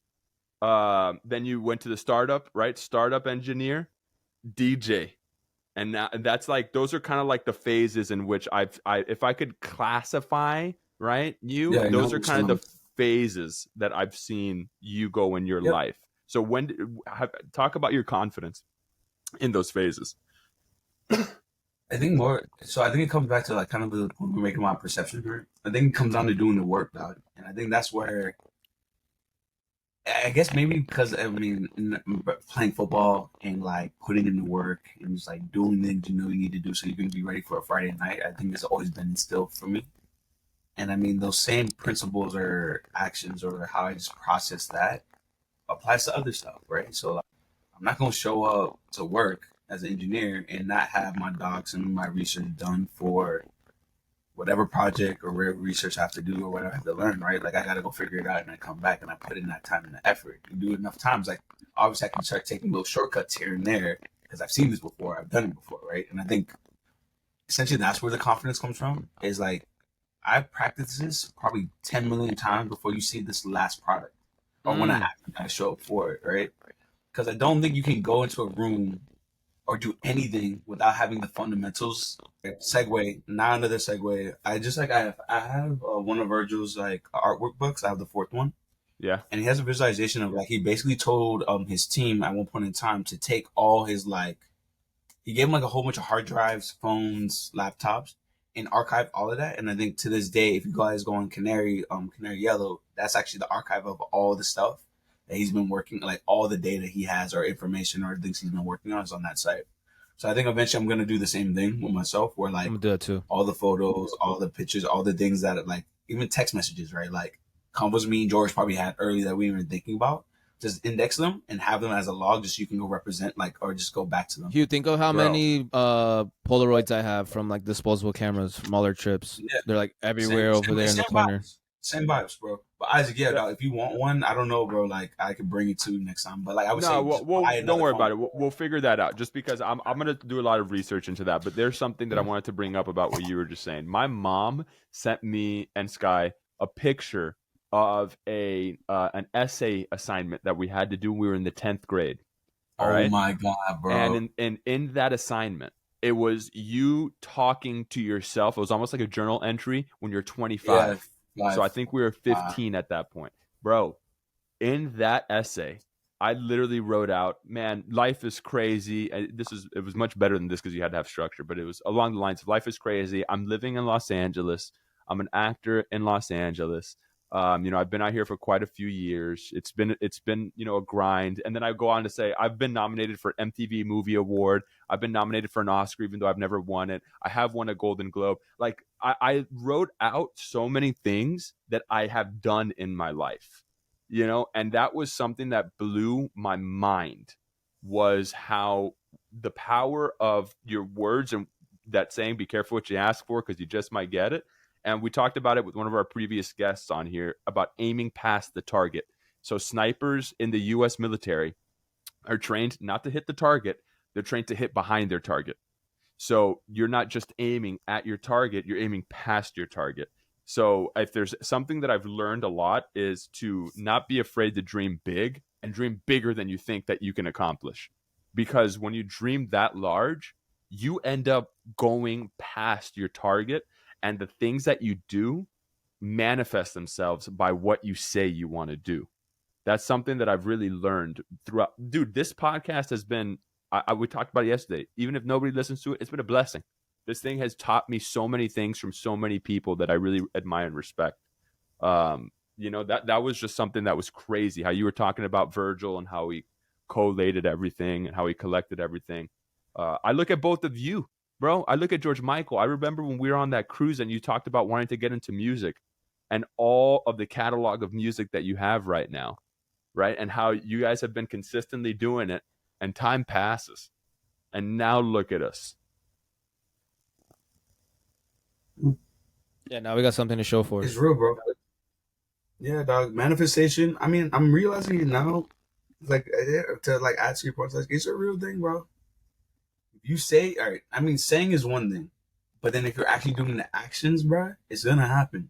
It's a matter of time, bro. George, I mean, even George, like, how many times are we talking about getting an op at Soho? How many times have we talked about that? Just sitting there hanging out. How many times, bro? At least 10 times, bro. Just to think of the start of it, bro, just to think of like how it all manifest, like how it all began. Like I went there just to talk to someone, a rep that worked there, to give me a membership. And then I was like, Hugh, yes, bro. And then I was like, Hugh, yes. I was like, Hugh, you need to get hip to this. And he's like, I've heard of it. And I was like, I'll refer you. No, George, I had no idea, bro. George, when you first presented this, I was like, what the heck it is? What? I was like, this is one of the things we need in our lives, like an entity like this to help us grow as well. But I think at that point in time, I was telling you, it's like, bro, this back and forth between Miami and SF is killing me, bro, because I'm at my mom's crib. I can't really do much. I don't have a place where I can really just go and let's catch a vibe. And I think I told you that, and then you landed on the op because you got like the membership or you wanted. My sister's like, friend took me like once or twice, and I was like, yeah, you're like, bro, this place is like Hogwarts right now. This is what we need to be on. And George was like, yo, you should check this out, bro. I don't know if I'm gonna do it, but like I think this is like a good spot for you to be a part of this membership. There's a lot of like up and coming people there. Ended up doing, bro. Look at this now, bro. Like we literally like I have an op there, and like I was able to DJ there, which is like a blessing, you know. Lit, bro. Well, before you cut out, what area did they give you? Where'd you spin at? Dog, the main bar, second floor. I thought, bro, I was gonna be ducked off in like the beach bar, like in. So where that booth is, like across from the bar. They set up a whole stage, bro. I saw that. That's why I was asking you, because I was like, it looks like you're on the second floor bar outside, but because I saw the retractable tent, and then I was like, but they don't have you like where that booth was. They had like a whole like white panel and shit. I was on the second floor, like right by the stairs. Yes, bro. Because that's where I saw the tent. That's a vibe. Damn. Yes. Bro. So they said made a whole stage or anything. What did they do with that booth there? They took it off, or it was just like, is it permanent where you were at? You think, or they still have that booth? No, by the seats. They build that. They store that for whenever they have like special events, or they have like a DJ that. So they had the artist there, and then the performing, and I was DJing, right? Before and after. Like, why did they make that stage just to like switch it up a little bit? Because she's performing, she was singing, bro. Oh, so like she did okay. I get what you're saying now. Right? So that's ridiculous, bro. Damn, I wish I could have seen all this. Bro, it's good. We'll be back. Yeah, bro, I'm not worried about that, dog. I think that it's just cool to, like, I just said, like, we've been talking about this, we've been working towards this, and it's just cool to just be like, bro, we did it now. And now, it's funny is like, and it's upper echelon vibes, but it's like, it's attainable. Everything in life is attainable, bro. It's like, I've never seen this movie, but moments like this people bring up, it's like Ready Player One or like Grand Theft Auto, where you just wake up and like, you create the world around you. No, 100%. Like, another philosophy, I'm like, crazy. I don't know if it's just philosophy, but something that I've been thinking a lot is like life design, right? So like we do a lot of time spending like how we design like our rooms and like how we think about designing how we get to work and stuff like that. But I think there's something that like this principle or philosophy I'm trying to figure out. And I was like, how do you want to live and how do you want to operate and how you want to move in this world when it comes to just like, all right, bro, one of the things about DJing that I really like at the most fundamental level is I love music and I love to like curate experiences, and I love to like put people in the mode and like have this nostalgia, because that's what I like to do when I go to sets. So that's one thing. The second part is like, bro, I love the fact that I can go somewhere, bro, not pay for drinks, play some lit music, and have my homies with me there. Right? Like, obviously, I would love for y'all to come to my mom's crib and do that, but most people don't want to do that. Yeah. To be real, and that's fine. But now I have a place, or I have infrastructure to basically say like, yo, if it's New York, it's 2 degrees. Obviously now Miami, George, we've been cooking up on people we know. We can go to a bar and they give us a tab. The main thing, obviously, we gotta bring people and we gotta spend money and like they gotta make money off of that, which is fine, right? But we all having a good time and it's ours, right? Like that's our infrastructure for meeting new people and creating an experience or having fun, right? Yeah. So I think a lot of times we like forget that, right? Like our fun is different for other people. So I'm like, maybe you want to be on a boat. So how do you start to fundamentally create? You don't have to buy a boat, but maybe, all right, I know George might be interested, Rose might be interested. I think Byron might be down. All right, I'm gonna schedule it up so we can get a boat once a month, and this is the budget, and this is the like all of that, right? Mm-hmm. So things like that. I think we forget that. I think do you base this life design based off of like experiences? What's your criteria? No, so I think and when you're thinking about this life design. Sorry, I'm thinking about it right now from just like more on a recreationally. What are the things I do recreationally? Right, I go out. You hold up. You put on headphones and see if it helps, because it sounds really like. It definitely sounds like you're an ATV riding over gravel. Yeah, it's like. I like it though. It adds a little texture to your voice. You sound manly. I'm ready for Doodle Bob to pop out of nowhere. What the hell is Doodle Bob? That's from SpongeBob. You Oh, remember that guy? That's a great episode. no. Wow, that's a top 5 episode right there. Great episode. Hold on. Wait a second. You know what that is. Let's Come see. on. I probably do. Let's Google see. Doodle Bob. Let's see.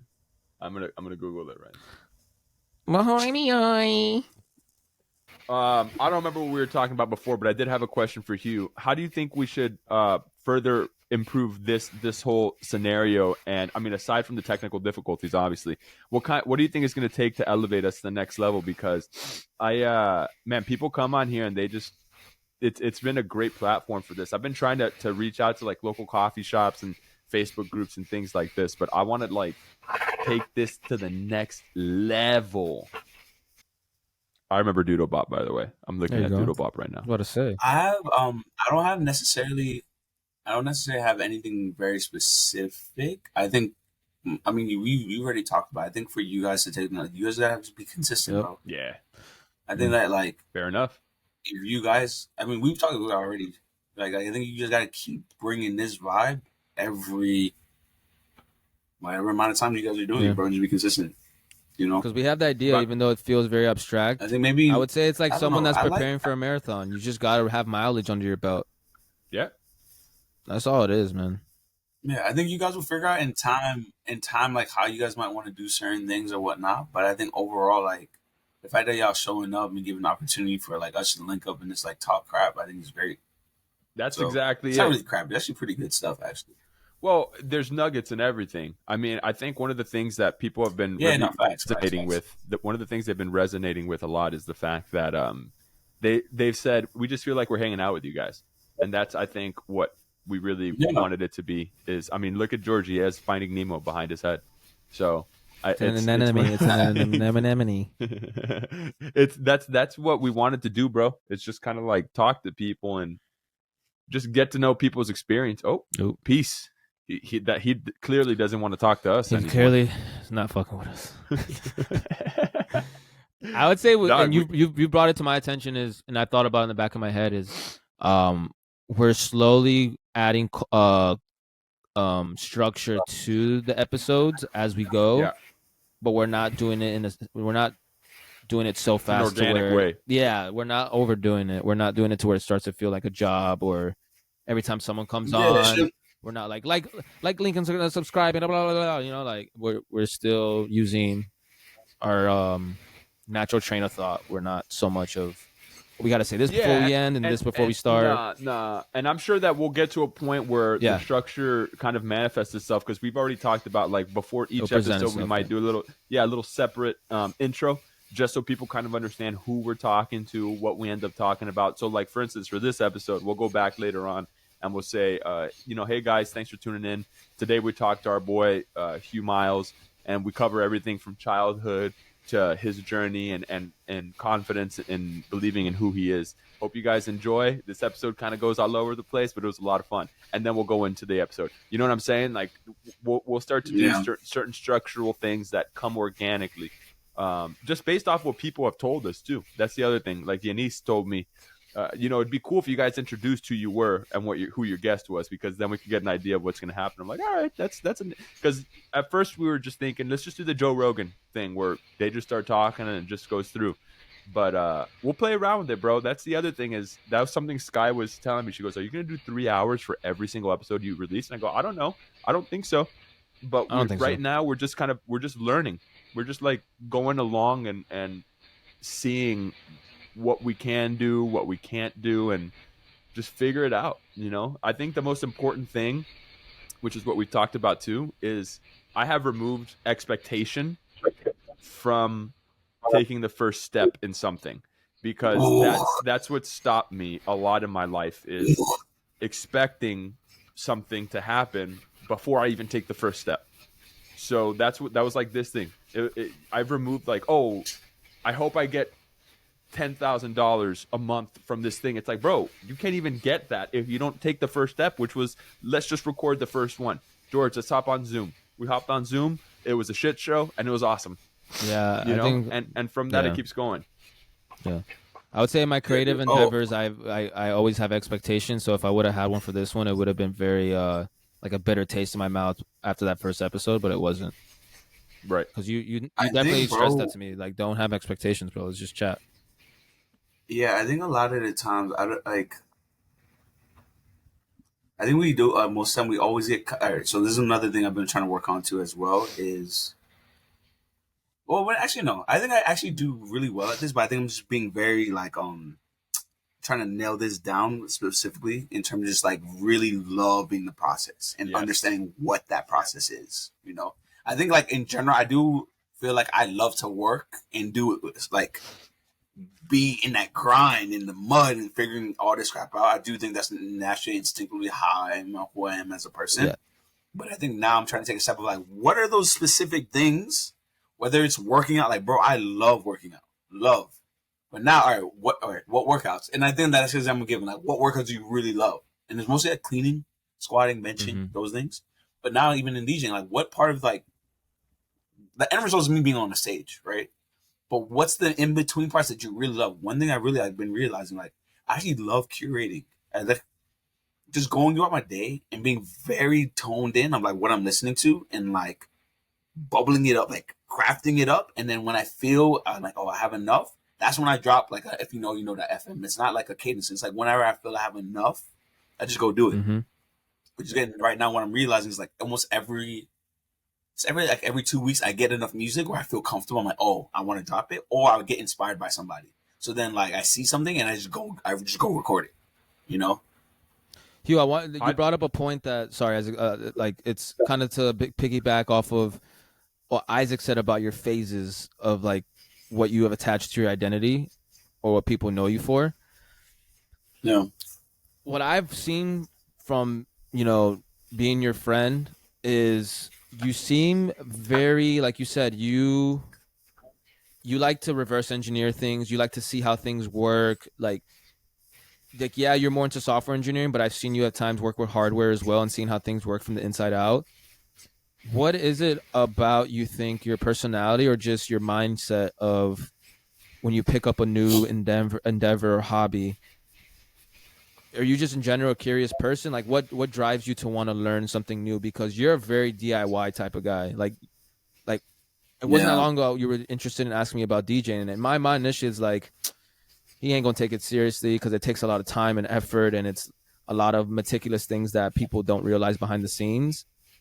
But I think in your mind, you get over that right away and you're like, all right, I really want to troubleshoot and reverse engineer whatever I'm learning. So if you can kind of give your spiel, I think it can like resonate with a lot of people to try to figure out why I can't really fully learn what I want to learn.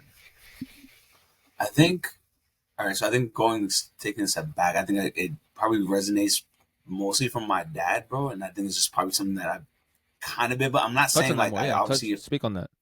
But I think just seeing my dad operate as a Jamaican coming from Kingston, landing in America, figuring out how to start his own business and like run it up, bro, and then take care of kids and family, like, and then also too, my dad, bro, growing up, I don't know if you guys know, like, he used to take me, we used to like go buy like computer parts, go build computers, and like have like I remember like. Remember when I made that blog and I got in trouble in 6th grade? I was off the computer that I had built with my dad, right? You made a blog and got in trouble in 6th grade? I don't even remember that. Yeah, you remember I was talking crap about Miss Cryer and Bianca? Of course you remember now. Vaguely. CEO, bro, running it up. Man was on some Assassin's Creed vibes. 100 gangster, bro. The hoodie over. You got to get her on the podcast. I thought about that. You need to get her, bro. Like, honestly, bro, I would love to just Great hear idea. that, bro. I her on LinkedIn or something. Her mind's so interesting. Your mind and her mind, very interesting minds, man. Gangster, bro. Like really, like more like the most gangster person in Day Christian that we were around. Yep. Gangster, bro. Yep. I don't know how I even told her like that, but she like I know I was like obviously I was being dumb, and I think I was talking. I was gossiping because of the situation. I even like wasn't even mad at Bianca. It's like super dumb. Yeah. Obviously we're cool now, whatever. But dog, that girl, different. Amazing. Different, bro. Yeah. Dog. Ready She's a dog. But If you could just explore, if you can just stress more of like how do you think your mind works to keep you interested in doing things and like following through on something that you picked up to learn, even though when it becomes boring and meticulous. Yeah, I feel like okay, so my dad operate, figure things out, DIY. Like he does everything, he just tries to build everything from scratch. So I got the fundamentals from him, and then I think now for me, I think I'm generally just a curious person, bro. And then when I see something and I see a vision for it, it kind of just like I just always look at that, right? Like I'm like, this is where I want to go, and this is what I want to do, and I just know the fundamentals of like how it needs to be done. And I think that's also a part of me just being an engineer and learning like okay, how do you break things down to get where you need to go? So like, let's take DJing, right? Remember I came to you, I was like, oh, I want to DJ. And then you kind of like laid out the lay of the land, not very specifically, but like, okay, 1, 2, 3, 4. Yeah. Then I took one and I broke down one into a whole nother A, B, C, D. Because I'm not going to show you that. You got to figure that out for yourself and use your own style. Yeah, I think the first step was like, all right, controller. Get the cheapest controller you can find. I was already listening to Selection a lot. Bro, big fan of K-Tronada. Saw more on the track S2. Bought an S2. Cool. How do I load up tracks? I already know I've been pulling music off of LimeWire, YouTube, SoundCloud, and creating infrastructure for that. I have a script that downloads music for me. 2, 3. Now how I load it up and how do I start to curate and make it super easy so I can start to like take whatever's in my head or what I'm listening to and immediately have it in my library. 3, 4. How do I start to actually book and get opportunities to play in front of people? 5. How do I actually progress and market myself so I can get even more ops? 6. Keep going, bro. Right? You just keep going until you land on the stage, right? So with that, like that's like obviously like, and there's like orders to that, right? Like you can do one probably before the other, but that's how I really just thought about it, right? And then another part of it is like, obviously I'm the DJ, and then there's more than just like if you do A, B, C, D, E, F, that is gonna happen. You gotta know people, you gotta network, you gotta like figure out how to get a deal. So luckily I was blessed that my boy Jeremy was throwing a party at that time, and I had just already done up to 4. So I already know how to kind of do a lot of it to like DJ. So I felt the last piece was like, okay, how do I actually get in front of people to like play this music or test that out if I even want to do that? And I saw the opportunity and I took it, and from there, bro, it's been a rocket ship. But I think for like listeners, like, yeah, I think just breaking it down is really like sitting down on a Notion doc, Google Doc. And I think this comes back to what I was saying, like life design, right? Like if you want to do XYZ thing, what are the steps that you really need to do to get XYZ thing?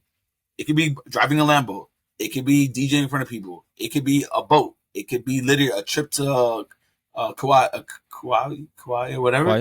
It doesn't really matter. But like, how do you say it? Sorry. Kauai? Kauai? Like yeah, Kauai. Yeah.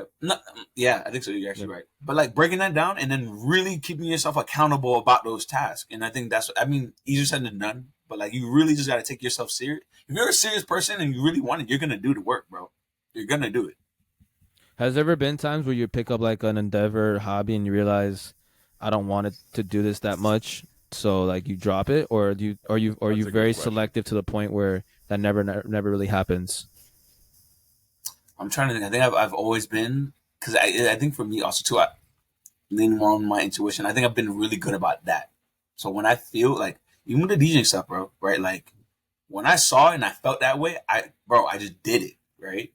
And I think I just have this conviction that I'm like, I don't know if it's like a God thing of like, or whatever, like, or it's me just being Hugh and just like, when I see something, I see, like, kind of like I was saying, I just have a vision, bro. I just like, bro, when I see, I can't unsee it. I'm just going to go do it, bro. You get me? And I'm willing to go and do everything I need to do to get that done. Feel me? Yeah.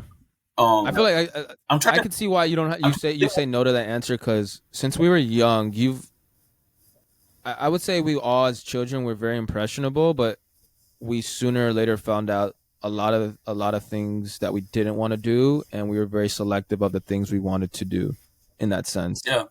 So yeah, dude, I'm proud of you, man. I'm to see like not even just DJing, bro, like all the phases, like Isaac said, of you just like putting your head down and trying to figure something out, you know, and especially if it's something that's not in your wheelhouse. Like I said earlier, like when we first brought up DJing, I was like, here we go, another person coming up to me and seeing that it looks cool and fun to do on TV or YouTube. So it's like everyone can make beats now. Everyone can make. So me, someone that like really like was doing this for some time already. I was just like, I'm gonna tell you like what you need and stuff, but you're gonna have to figure out the rest. And maybe it came from a place of like, man, I studied my heart out for this stuff. The least I can, the most I'll ever do is just tell somebody the basics and let them figure it out. But I knew deep down inside, like, if Hugh's really gonna want to do this, he'll figure it out. Oh, bro, but that's life, bro. Yeah. Trust me. I think a lot, like, how can I say this in the right way? A lot of the times, I think people say a lot of things they might want to do, and how they want to be perceived, and how they want to move, and how, like, all this stuff. But like I said, the fundamentals, like, if you're not putting the tire on the road, it's not happening, bro. If you want to be a DJ, there's things you got to do to be a DJ. You want to be a software engineer, you want to be an actor, you want to be whoever, bro. If you're not doing those things daily, you not that, bro. And it's okay. And that's another thing I think people need to understand is like, okay, you're not that and you're not passionate about it. It's okay to walk away from that. It's like you said, I'm trying to remember other things, like even when I had to give up football, right? Like, I remember when I had a vision of myself playing football when I was like 12 and going and I did that, right? But now that point on was very blurry, bro. Very blurry. And I remember just like talking to my mom, I was like, dog, it's like a weird feeling. I'm literally going to have to like leave something I've done for like a majority of my life that I saw a vision and I have to go find another vision. But the engineering, I saw some light there in the engineering. I was really good at it at school. And just didn't make sense. Let's talk about that, Hugh, because I think that's a thing that people can learn from a lot is football was your life, man. And I think that was a hard point in your life, a hard couple months or years where you wouldn't you wouldn't even come to football games with us because you were just like, I don't want to be around unless I'm playing. So how did that help you grow as a person? I think it was more so of like, you weren't leaning into it to grow. It was just like life hit you and you were like, no, there's more to life than just football or the thing I love the dearest at the point of my life. So can you touch on that? Like, how hard was that for you to let go of football? For those who don't know, Hugh's been playing football his whole life. I'm pretty sure his one of his dreams and goals was to be a professional football player. I wanted to be a professional soccer player at one point. I wanted to dunk. I still might dunk. Oh, you can't dunk either? Yeah. There's sometimes I can't. Just nobody's around to see it. Yeah, it was around to see it. Dunkin' Donuts. But that was good. I like that. That was a good little. But that was fucking funny. I had to give you credit for that. That was funny. All right. So that was one of your better ones. No. Let me not. Okay, go ahead. Let's breeze over it. I'll be humble. But if you can touch on that, Hugh, because I think that help a lot of people for the millions of followers that are going to be listening to this. That maybe struggle with just letting something go that they think is their life, and reality is telling them like, nah, bro, that's not. There's more. That's not what's in your cards, like your deck of cards or your destiny. But now just start pivoting into other things. So if you can kind of touch on that in your struggle of coming to that realization that football wasn't going to be the rest of your life. Man, definitely top 3 hardest thing I've ever had to do in my life, 100%. Like, I can characterize that with like 2 other things that I'm not going to mention, but like, it was hard, bro. And I think like doing that as a 20-year-old is like your world's like crashing, you know? But I think what I learned out of that, I think that, so when I was in that phase, I think I was like talking to like a lot of my friends and my homies about like what I should do. I don't know. I probably like touched on it with you guys a little bit. You guys kind of helped me like get through it, but I was going through a hard time, bro. And it was like, it was a lot, you know, but it's a part of growing, bro. Like oh man, I had this quote, like I got it from someone's story. I don't know who it was, but it was just talking about like the best things come out of like tribulation, like growth, success, whatever you want. Like, how do you know, like, for you to have a good day, you gotta have a bad day, basically, right? So for me, when I like looking back at that moment in that time in my life, I look at it as like really just like it's like a growth spurt, right? And remember, like when we were younger, like we complain sometimes, like, oh, I'm growing my knee, whatever. It's that, yeah, it's a part of it, bro. And regardless of how major it was for me or the other person, bro, it's it's all like everyone's gonna have their take on like how it's gonna feel, but that's your journey, bro, and you got to go through it. And I think sometimes people are just scared to go through that, and they got to like fight through that, right? So that's part. So like that's me grieving, basically saying bye to like one true love, right? Because I really do think it was something I loved, bro. Like It's hard for you to loved. let go, man. You just didn't say like, here you go, be and free of imagine- this part of my life. You were like holding on to it to Yeah, a point, so like I you're said. looking at you're looking at 15 years worth of work. You're and I'm not gonna say thrown away, but at that point in time, that's how I was It looking at stops. it. It's done, bro. It's done. How right? did you know? So how did you know? How did you know it was time?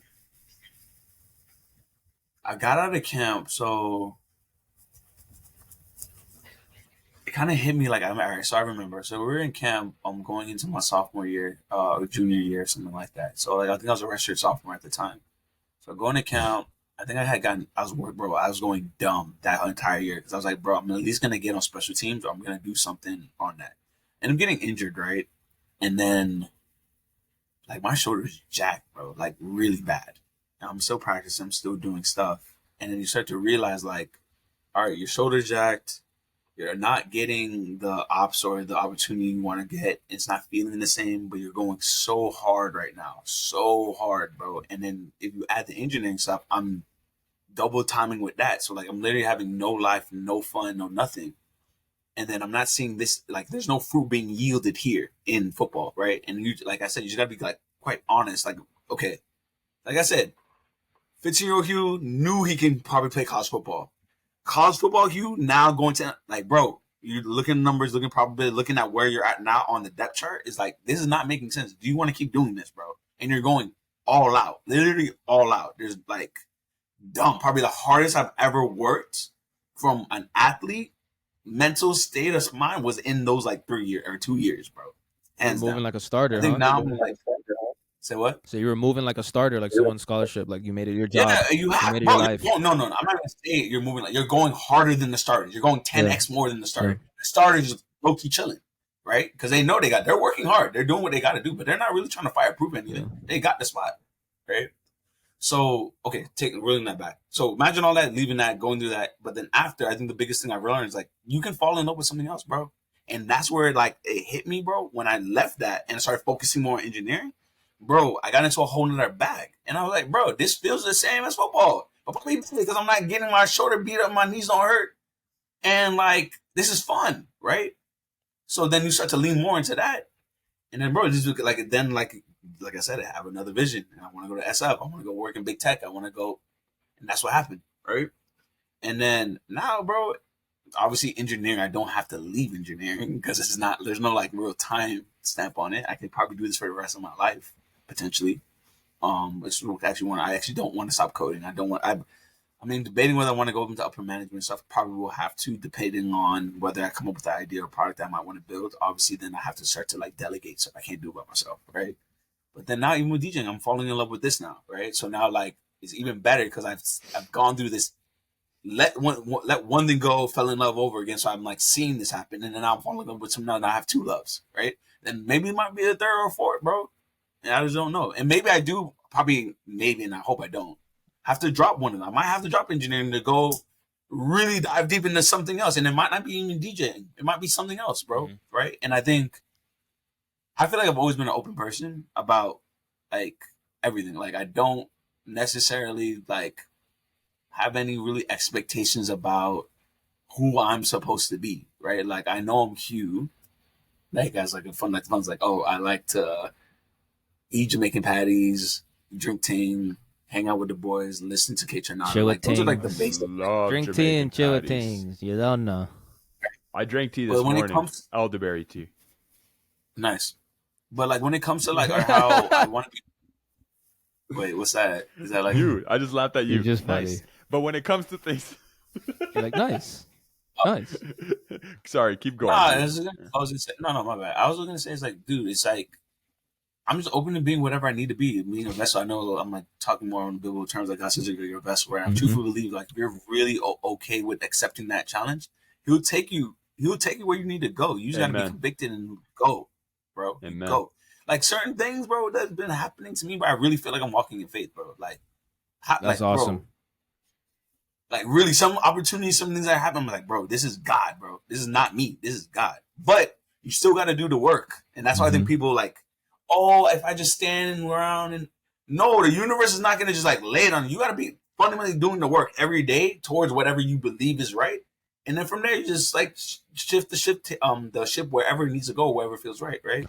So for me, like I said, it was a football initially, but it's not throwaway work. I think all the camaraderie, relationships, networking abilities, like all that stuff came from that, and that helped me become Hugh, right? Like when I go outside, when I go, and even my work ethic, bro, like how I think about things, how I go dumb, like that came from that. Because I know if I put the work in, I saw it through football. You put the work in, it's gonna happen. But at a certain point, I saw the ceiling. I was like, this is probably as high as it's gonna get for me. And like I said, that's a hard discussion everyone has to have with themselves as an athlete, and it ends for everybody too, bro. For whether it was going to be in college, or it was going to be 10 years in the league, like it comes. Bro. You had to answer my next question too. I was going to ask, how did you get yourself out of that rut of losing football? And you said it, engineering.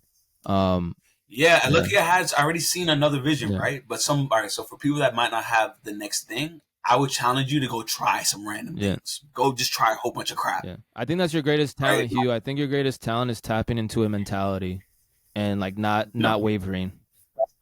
And to build off of that, well, let me clarify something really quick for people that are listening. So Hugh walked on to the University of Florida football team.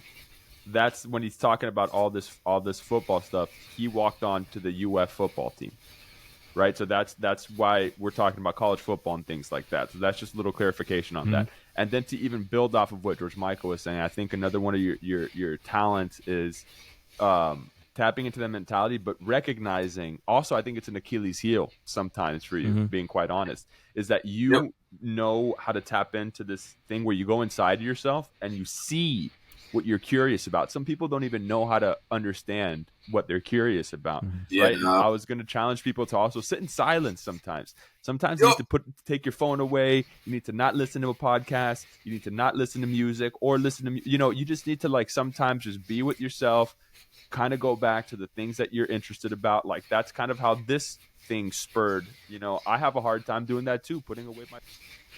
Yeah, I feel like, okay, so I definitely think people sometimes, and that's another thing. I mean, as you brought up, like people don't like being alone, bro.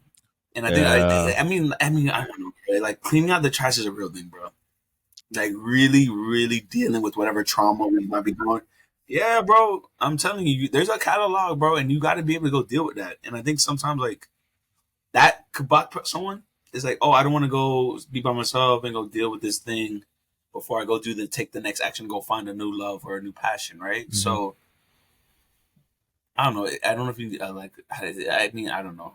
I feel like I can't really speak to that because I feel like I've always been pretty clear. Like I don't think I have a lot of trauma and stuff like that. At least I don't know that I'm like dealing with. It's different. Like just get help. I mean, right? I mean, I don't know if a therapist is the right or talking to your friends or like. There's different ways to deal with it, right? But. So I had a really interesting question. I think I'm getting good at these, Isaac. When you brought it to my attention when I forgot which episode I asked somebody a question for all of us to answer. It wasn't the top like 3 basketball players. I think I kept I was on a roll, so that's why I asked that to Chris. That was a good question. But there was another question I asked, and I wanted all 3 people in the chat, all 3 people here, you and I and the guest, to answer. And you were like, "Oh, that's a good question." So I kind of have another one that's kind of stemming from the things we do in our lives. Hugh, if you were to reincarnate, right? And the good Lord tells you, Hugh Miles, this is who you are now. You're a brand new person on this earth. Go out and be free in the world, but you can't do the things that you do right now, which is like engineering and DJing. What other things do you think you'd be doing in that new life, like your second life? Like, what do you think you would be in your past life? Is more so the question. Yeah. So, when I reincarnate, do I still have the fundamentals? And you know everything. You know that you did that all stuff already, but you can't do it anymore. It's more to break it down to layman's terms. What would you be in your past life? All right. So I don't think it's a past life thing, but I think there's things that I'm like actually probably going to strive to do later on with opportunities, because I do think I have the skill set for it, but just not the time right now.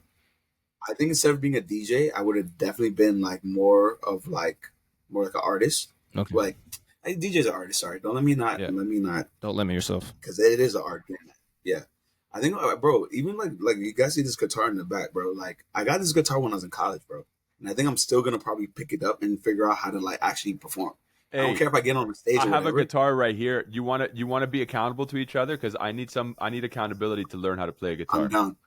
I just want to play like my three songs that I really love. And like it could be like karaoke style. Like I want to be able to play Lost, Broken Clocks, and then those are the two. Those are the two songs. I don't even know what Those are songs those are. Frank Ocean, Lost, and then Broken Clocks by Sis. I just want to be able to play on the guitar and potentially sing. So that's like one thing. I would like become a singer or a guitarist or potentially a rapper. It just depends on that. But I don't know. I think there's something about having a guitar, like an instrument, playing it. Like I think that's just like a rock star. That's just a vibe, you know. It's magical. So that's one thing. I do think, and Isaac, I was gonna tell you this, bro, and I've seen visions of it. I think I'm gonna become an actor later on in my life. I'm gonna be like an old grandfather figure, right? Like all the old I'm sorry, not like the old sorry, what do they call it? Like Old heads characters, like a grandfather, Yeah. like those roles. I think I'm gonna be able to get some of those later on in my life, and that's what I'm gonna probably do, like for a little bit, just to catch some vibes. Hopefully, do Lalouz when you start producing some of these movies. I definitely want some of those ops if possible. You know, if you can. But obviously, I'm gonna audition and stuff. You know, so that's another thing. So that's two, right? Mm-hmm. The third thing. You want me? All right. This one is like conflicting because I probably have like two more probably, but I really think I'd Porn be good at star. hospitality. No, bro. Hospitality. I see that hospitality, like hosting events. I think I could I think I'd actually run a hotel just like Soho. Yeah. And I could probably do it better. That I see. And I might do it. I might do fire. that. Yeah. Actually. That's far. You should. So yeah. I'm all for Yeah. that. I definitely have an infatuation with hospitality. You know, my production company. yeah, but I think, but it's. Sorry. Go But ahead. you guys go ahead. Finish. This is my last No, point. no, But no, it no. centers around. I remember us. Sorry, it's centering around. Remember, I was telling you creating experiences, bro. Mhm. Right. I think at scale, right, DJing right now is like one of those mechanisms of doing it. And I've realized I'm in love with that. But then there's other ways to create experiences for people to remember and hold on to, right? And I think hospitality, creating a hotel, creating a venue, etc., could be that. Still figuring that out, but that's like something I've been thinking about too as well. But yeah, you guys go ahead. What were you gonna say about your production company, Isaac? My production company is called La Luz Productions, and it's based off of when I was a kid. I used to want to be an architect, and I had this vision when I was a kid of a hotel called La Luz. And that's a good thing. That's another thing I would have I'd go and I still think I could be an architect. I just need to I'll allocate probably 4 years ago just go do that work. But yeah, sorry. that was no, it's perfect.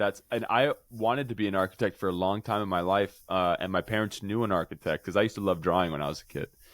And I talked to the architect, and he goes, "Yeah, none of it is. You don't draw anymore by hand. Everything is on a computer, and the computer kind of does it for you." And when he told me that, that's kind of when I stopped wanting to be an architect, actually, because I was like, "Damn, I wanted to be an architect because I could draw all day long." You know, and but anyways, that's I just wanted to touch on the hotel thing. That's interesting. I think that's something that you absolutely 100%. I could see that in your future, like a boutique upscale hotel where it's a very exclusive experience. You know, it's not necessarily for people that are upper class or anything like that, but it's catered to people that want this type of experience. So it's if you want this type of experience, you come here and you know what you're going to get. And actually, I had something I wanted to ask you, Hugh, because you talked about it earlier. Do you think word of mouth is the best marketing tool? It depends what it is. I think it depends what it is. Because that doesn't scale well, right? I think word of mouth potentially through a social media platform. So if someone refers you or puts a story of you or whatever your product is online, but that's necessarily not word of mouth, right? That's in social media, you know. But it's coming through how can I say organic. I didn't have to pay you to do that. You just did it. That I think is the best marketing thing, or because it's a word of mouth. It's word of mouth, quote unquote, but scaled because I go on a store. I have a product. I put it on my story, but you didn't have to tell me to put it on my story. I just did it because I like your product. I think your product just lit, right? I think that's the best. So it is word of mouth, but at scale, online through social media. Organic leads, basically, I think is the best marketing tool. All right. I think that you need to have proof behind the word of mouth. So that's something that you were talking about too. It's when you were talking about the DJing thing, that's when I think you mentioned it, was how, you know, people see you and you network, and then they're like, oh, I know this person. So it's like, you know, you have 2 degrees up in New York, you have the people in Miami that you're dealing with now, and you guys are networking and things like that. And I think that's something that's cool, for instance, for this, because I'm obviously now my mind is so much focused on this, because this is a very creative endeavor for me right now. So I'm kind of like, really, it's actually sparked a lot. I was at the gym the day before yesterday, and I was on the treadmill with my warm up, and it just hit me like a ton of bricks about a different type of way that I wanted to rewrite this script that I've been working on for a minute. It's kind of based off you, George Michael. You don't even know that. But yeah, I think we have talked about it a little bit, and I hit you both up vaguely. If you look at our group text, yeah, it's around this story of it's kind of how love hurts, how sometimes the right thing could be at the wrong time. Oh man, and love hurts. You're telling me. So, oh brother. So but I've retooled the way that I've thought about the beginning and the end, and how I can kind of up the ante a little bit. Anyways, this whole process has really inspired me a lot. But just kind of going off of George Michael's question, I'm kind of taking it and running right now. A vision of something that I've always had, and I will answer your question directly, but a vision of something I've always had is I've always wanted a production company where I walk in the morning, and I get to ask a new individual every day, what kind of music do you want to play today? And they set the tone for the music that day, right? So they'll be able to play the music, and it's kind of this very inclusive thing. And I've always envisioned like a cork board, a giant cork board, and there's 3 columns. And in the first column, it says pre. The second column, it says principal. And the last column, it says post. So it's pre-production, principal photography, and post-production. And in each column, we have the projects that are in each bucket, right? So, and then we meet at the beginning of every day. We don't necessarily have to meet just to meet, but it's those types of things where it's like, all right, so we're playing this music, and everybody has their things that they're working on. But I think I'd be very good at running a company and keeping the morale proper, right? So, and understanding how to get the best out of people. I think I'm really good about helping people understand their deficiencies and allow them to see it and make them believe that they can overcome their deficiencies.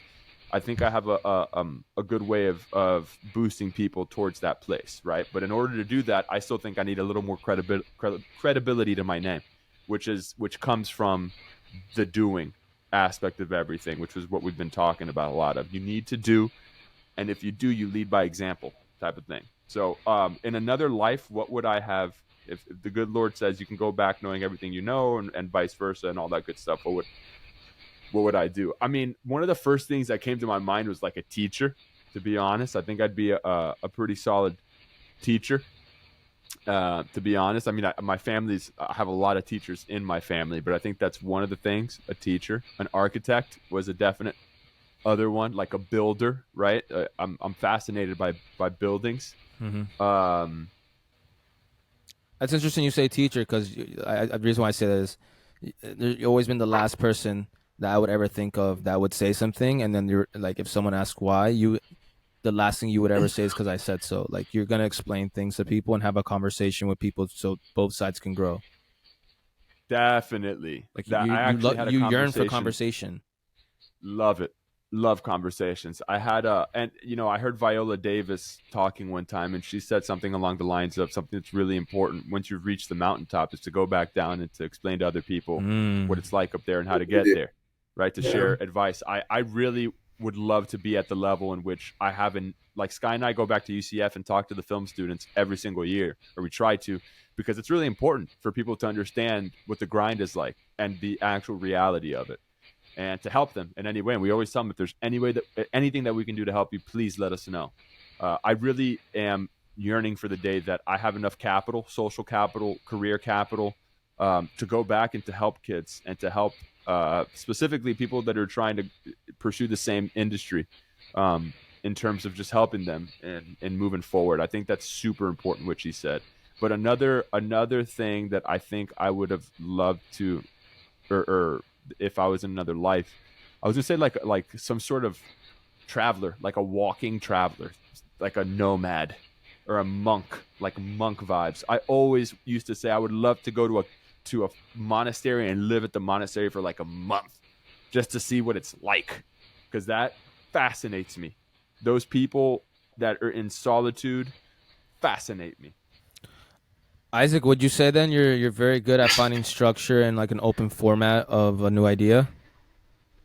So I feel like you excel in that very well.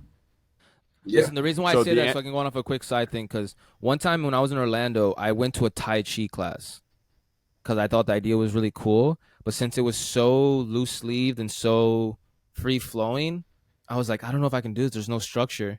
Where I feel like you said, you would go to a monastery or chill with monks, and how it's just so like a whole lot of it's just simplicity. You find interest in that. You get what I'm saying? Like for you to be a nomad. So to answer your question about what you were talking about, no, it's not easy for me to find structure. But in the way that you explained it afterward, that's something that I've learned from Hugh a lot of, to be quite honest, is that he's really helped me understand you're at this level, right? And this is the thing that you're pursuing. It's cool if you want to stay here. You've seen what you need to do to stay here. Yeah. Now, if you want to level up, you got to look at the things that you got to do to level up, and then you got to decide whether or not to do them if you want to.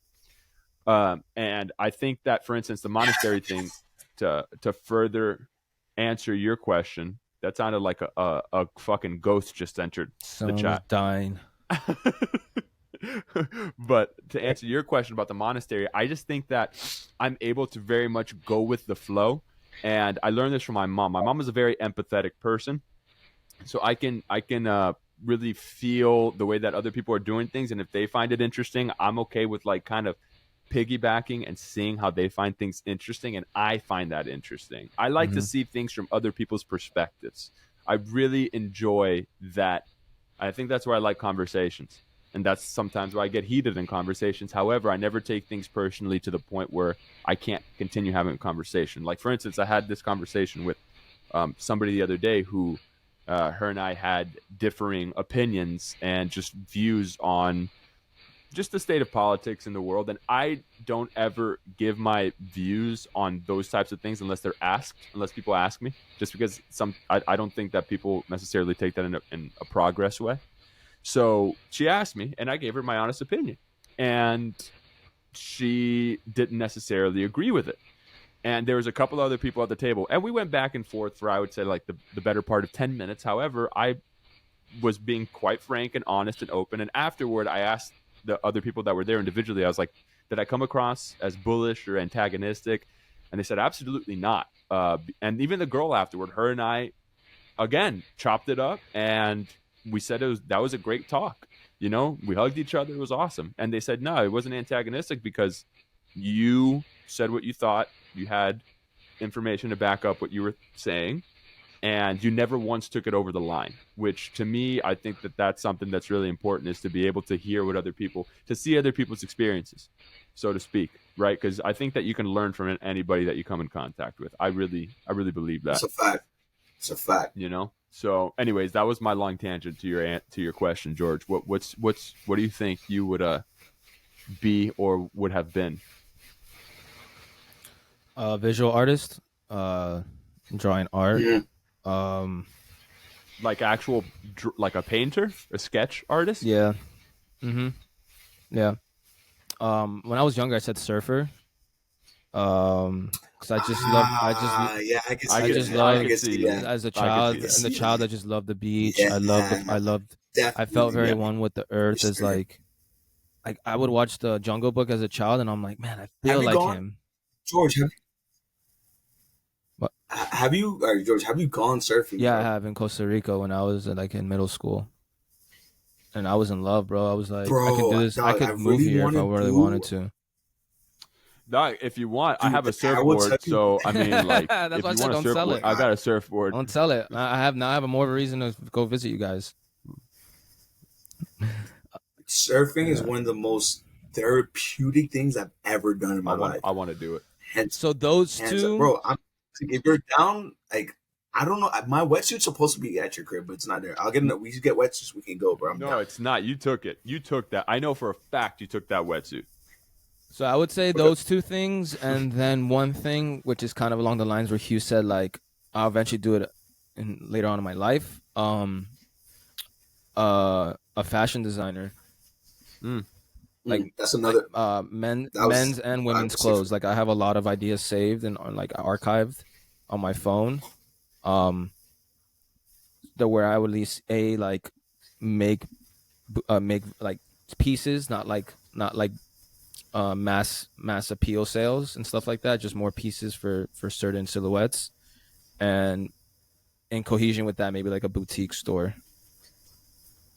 I just love designing. I love designing, man.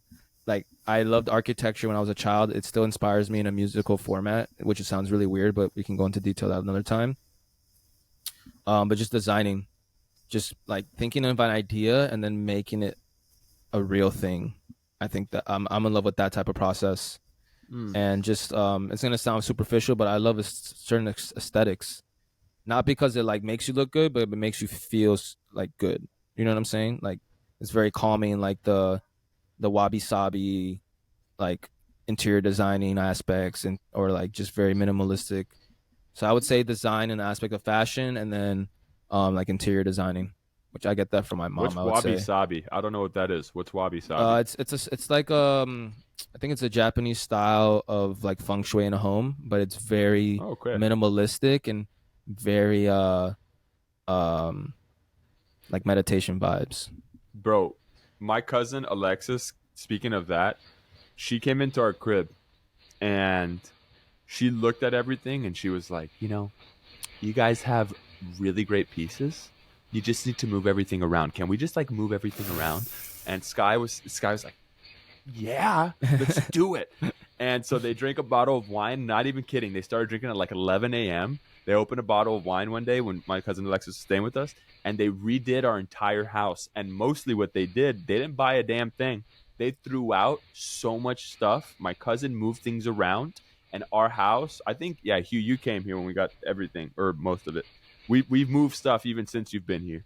But our house just feels better. You walk in, and she's a big person. Alexis is really good about taking what you like to do, like how you are, what your aesthetics are, and moving pieces around to make the home feel a certain way, and she goes, I'm not going to take anything that you guys don't have, or it's not your style, because then she told us what colors we should get, if we should get it matte, semi-gloss for the walls, what kind of art we should have here, incorporating the art we already have, where the bed should be against the wall. Like this room, I'm in the guest room right now, this room's completely different. Yeah, we didn't buy anything. You guys did a great job. With that. It's and our house is like a sanctuary. It feels like it's a sanctuary. Like George, wait until you come, dog. You have no idea, bro.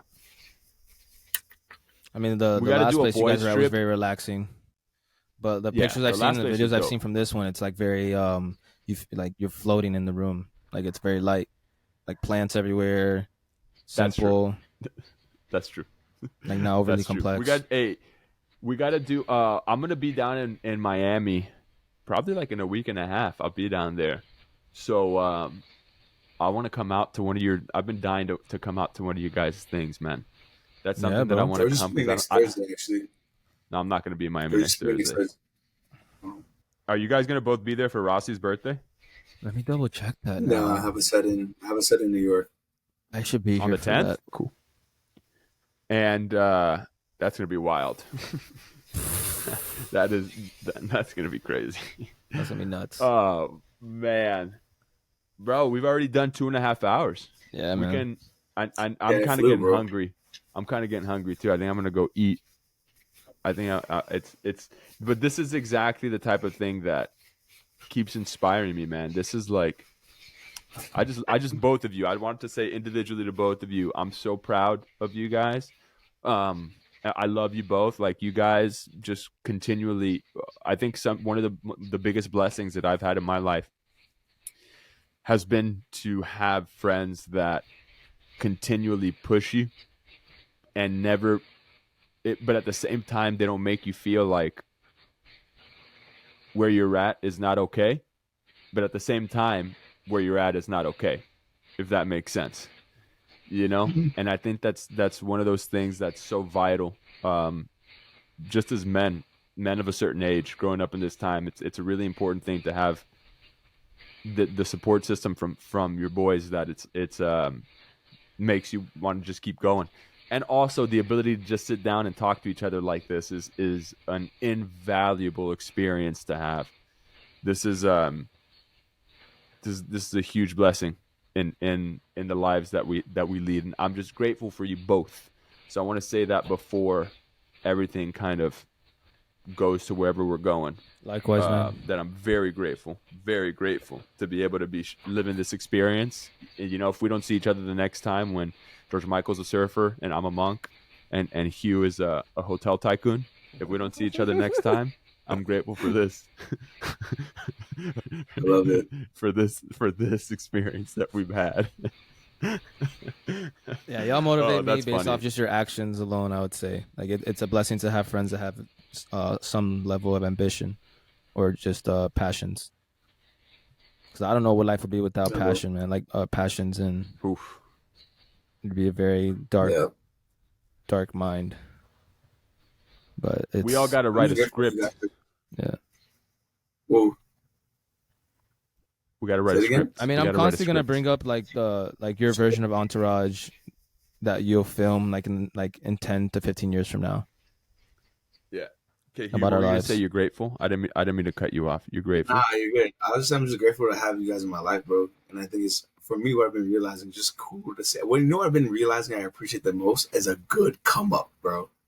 I love that so much, bro. Just seeing him from the mud all the way up onto the skyscraper penthouse, bro. I love it.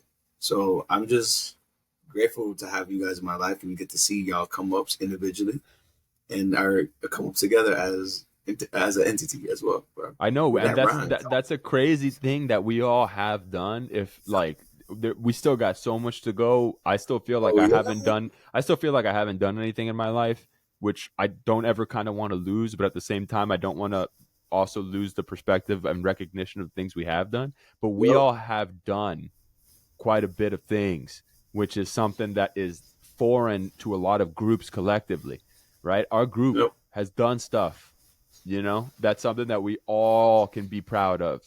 Like, we had Rose on, and I'm so proud of Rose. He has done so much, bro.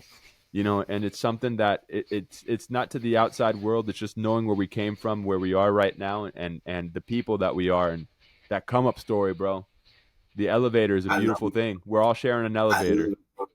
No, not even no, bro. We on the stairs, bro. I like the stairs. I like the stairs. I like the stairs. This elevator, bro. You got to do the work, and I'm seeing the homies do the work, and I love that. That's like the one thing I'm telling you, like, process, bro. And I think, like, if that, like, obviously there's like the podcast, whatever, but I think anyone that's listening is like, I challenge you to really figure out what you love to do every day and really put your foot in it, dog. Your foot.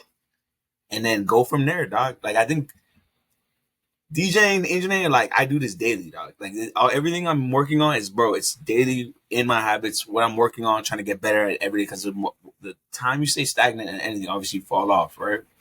So, like, I guess I don't know where we're going to end up. I just know if remember, I was actually going to call you the other day and tell you, because I know we were talking about, like, you weren't getting booked, but you're going to a lot of auditions. And I was like, bro, I remember, like, watching a reel or thinking about this graph that I saw. Why did it's because you're doing giving hand signals to your camera. You're giving hand signals to your camera. Cause it's like there's a cool. Setting that it follows your face now. Yeah. It's that Opa. You cut out Isaac. Yeah, that Opa. Shout out to Opa, man. I need a referral. I need a tag, bro. Y'all about to make some money. But what was I saying? I was saying about the process, and I was talking about I was gonna call Isaac. I guess it's perfect time. I could just tell you now. But I was gonna call you, bro, and I was thinking about you, and just like, dude, that medium ground is like so wide. I think you're in a spot right now where like if you're in your destination or where you're going, you're like in this big medium, bro. But that, Isaac, is where the money's made every single time. You know, like, have you seen that the what's it called? It's like a photo, and it's of the guy that's hitting like mining, and then he walks away. One knock, he gets it, but the other guy hit it and he got it right. So I think about that. Not like it's coming back to what I said with the process. Like, don't worry about any outcomes. Just tap in to what you're doing daily and make sure you love it, even if you have to force yourself to love it. Because and a part of love, like, and another thing is like a lot of people. All right, love is not always perfect too, right? There's trials and tribulations in when you're loving somebody in relationships, right? And like, and I'm using like being with a girl, right? It's not always Gucci, bro. It's not always great. But if you can take the good with the bad and stick with it, you'll make something nice, bro. I'm telling you. So I was gonna call. Well, obviously we're talking now, so I wanted to tell you in the world that's listening, like, it's important, bro. And I think you been doing it, and your time's coming, bro. I'm telling you. And I've been telling all the homies, like, bro, if you're cooking, you gotta be ready. If you're cooking, the ops gonna come. It's just a matter of time. Just like we were talking about, like Luca and them, they play at their own risk. They play their own game. Like, they set their pace, right? Like, you can ramp it up, but obviously sometimes like it's still the second quarter. It's not the fourth quarter yet. It's still the second quarter. You got to play the second quarter. You know.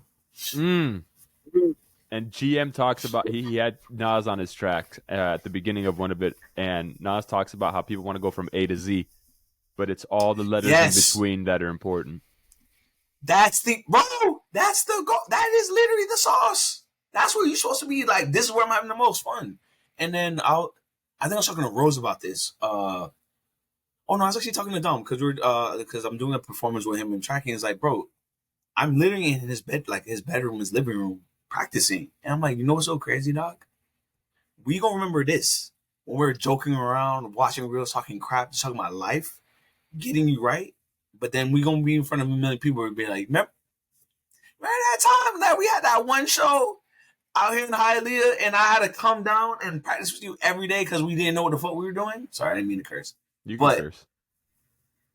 That, bro, those are the things you remember. And remember, George, you remember the first time I DJ at Soho and at the penthouse at my rooftop and when we had that party. All them times, bro, and all the times you came over, I came to the crib learning how to do some of the stuff, how to use Logic, all that stuff. That's what I remember, bro. You don't remember like the stage at the end. It's all cool and stuff, but that's the that's the sauce, bro. Yeah. That's the sauce. So moments. Life's about moments, man. Hey, don't take it for granted. Don't take it for granted. Those ops when we're backstage at Coachella talking crap right before we get on for a set. Don't get it twisted. We're gonna enjoy the Coachella. When we went to Rolling Loud and we had all access, I was like, bro, like, I want to get familiar with this. Trust me, we're gonna enjoy it. We're going to enjoy it. But I'm just telling. I know, like, naturally, we're always gonna lean back to like the roots, the mud. We really got it out of that, you know. Mm-hmm. Let's remember this moment, gentlemen. Remember this moment. Remember this moment. J. Cole talks about that a lot. Remember this moment. It's important. The letters are important. It is, dog. It is, dude. So, for all the listeners, love your process. And I think you guys, both of you guys have tapped into that already. You guys love what you guys do already. It's just a matter of time before we or us or individually get where we need to go. But I think the first thing that needs to hear, like, bro, fall in love with whatever you're doing today or change it. Or I'll take it a step further. Learn to fall in love, because it's hard to like something right away. It really is hard to like something right away. How to love. Because, like, love at first sight is very rare. But that doesn't mean you should just stop doing, like, never carry on with something because it's not love at first sight. You can definitely learn to love. Learn to fall in love with something. You have to, like, no, and I do think, too, also, like, it's definitely a skill. Like, you can force yourself to love something and then, like, be in that, you know? Loving is a verb. Somebody told me that yesterday. Love is a verb. And that is something that a lot of people think it's just a noun that just comes, but sometimes you got to do to love. She was specifically talking about a successful marriage. She had been married for 36 years, I believe. I was talking to our friend's parents who went to go and see her perform, and I was just talking to her, and she said it's hard. It's not easy. It's not easy. There's some times that are hard, and she talked about having a support system that every time she would turn around, they would turn her shoulders back around and push her towards the values in the things that mattered to her, which was marriage, faith, things like that. But she said more than anything, love is a verb.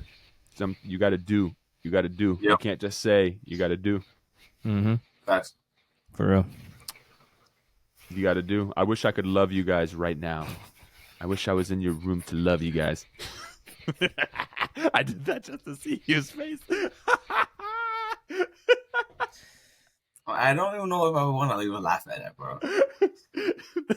You don't have to. Hey, you don't have to. It's okay. We all know what's happening inside of you right now. Oh my god. Hugh, top 3 favorite players you have in the NBA you've ever had. Not best, your favorite. Bro, we're going into this. Kyrie Irving, Dwayne Wade. Ooh. Kyrie Irving, Dwayne Wade, and then Kyrie's a good one. It's a good one. Tracy McGrady. Hey. No, Kobe Bryant. Isaac said Kobe that. Bryant, Tracy McGrady. Like Tracy McGrady, bro, he's different. T-Mac's different. T-Mac was different, bro. T-Mac. Boys don't know that boy is different, dog. Like, Magic T-Mac, Orlando Magic T-Mac. That was the first basketball game I ever went to. Was in Orlando. I was watching a highlight. You know that boy scored like he like closed 13 points in like 39 seconds, something like that. In 36. Different against bro. the Spurs. Against the Spurs. Different. Let's not forget that point. It was in the playoffs. It was a playoff, right? No. It was just a regular season game, but it still was against the top tier team. Like no boo-boo organization. Shop him. That was no Mickey Mouse organization. Tim Duncan's face at the end of the game was like upset. Like, bro, this shouldn't be happening to us. I had no idea. Shell shocked. It shouldn't be happening to us. Shell shocked. It should be happening to the Hornets. Dude. That guy T-Mac, I was thinking more about that question. I think that Jimmy's up there for me, bro. I can't lie. I love me some Jimmy Butler. I do love Jimmy. Jimmy. No, Jimmy's making a claim, bro. He's making a claim. I'm telling you now. I think Jimmy's gonna get at least 2 before he leaves Miami. I don't know if it's gonna be back to back. Really? He's gonna get 2. Because guess what? Oh, Isaac, wow. if it's not this year, I it's wouldn't next be year, surprised. Bro, we could lose this series and we're gonna make a big splash in free agency. We have Isaac, to. We're on the cusp. We have all the leverage in free agency. I don't know what the cap table looks like.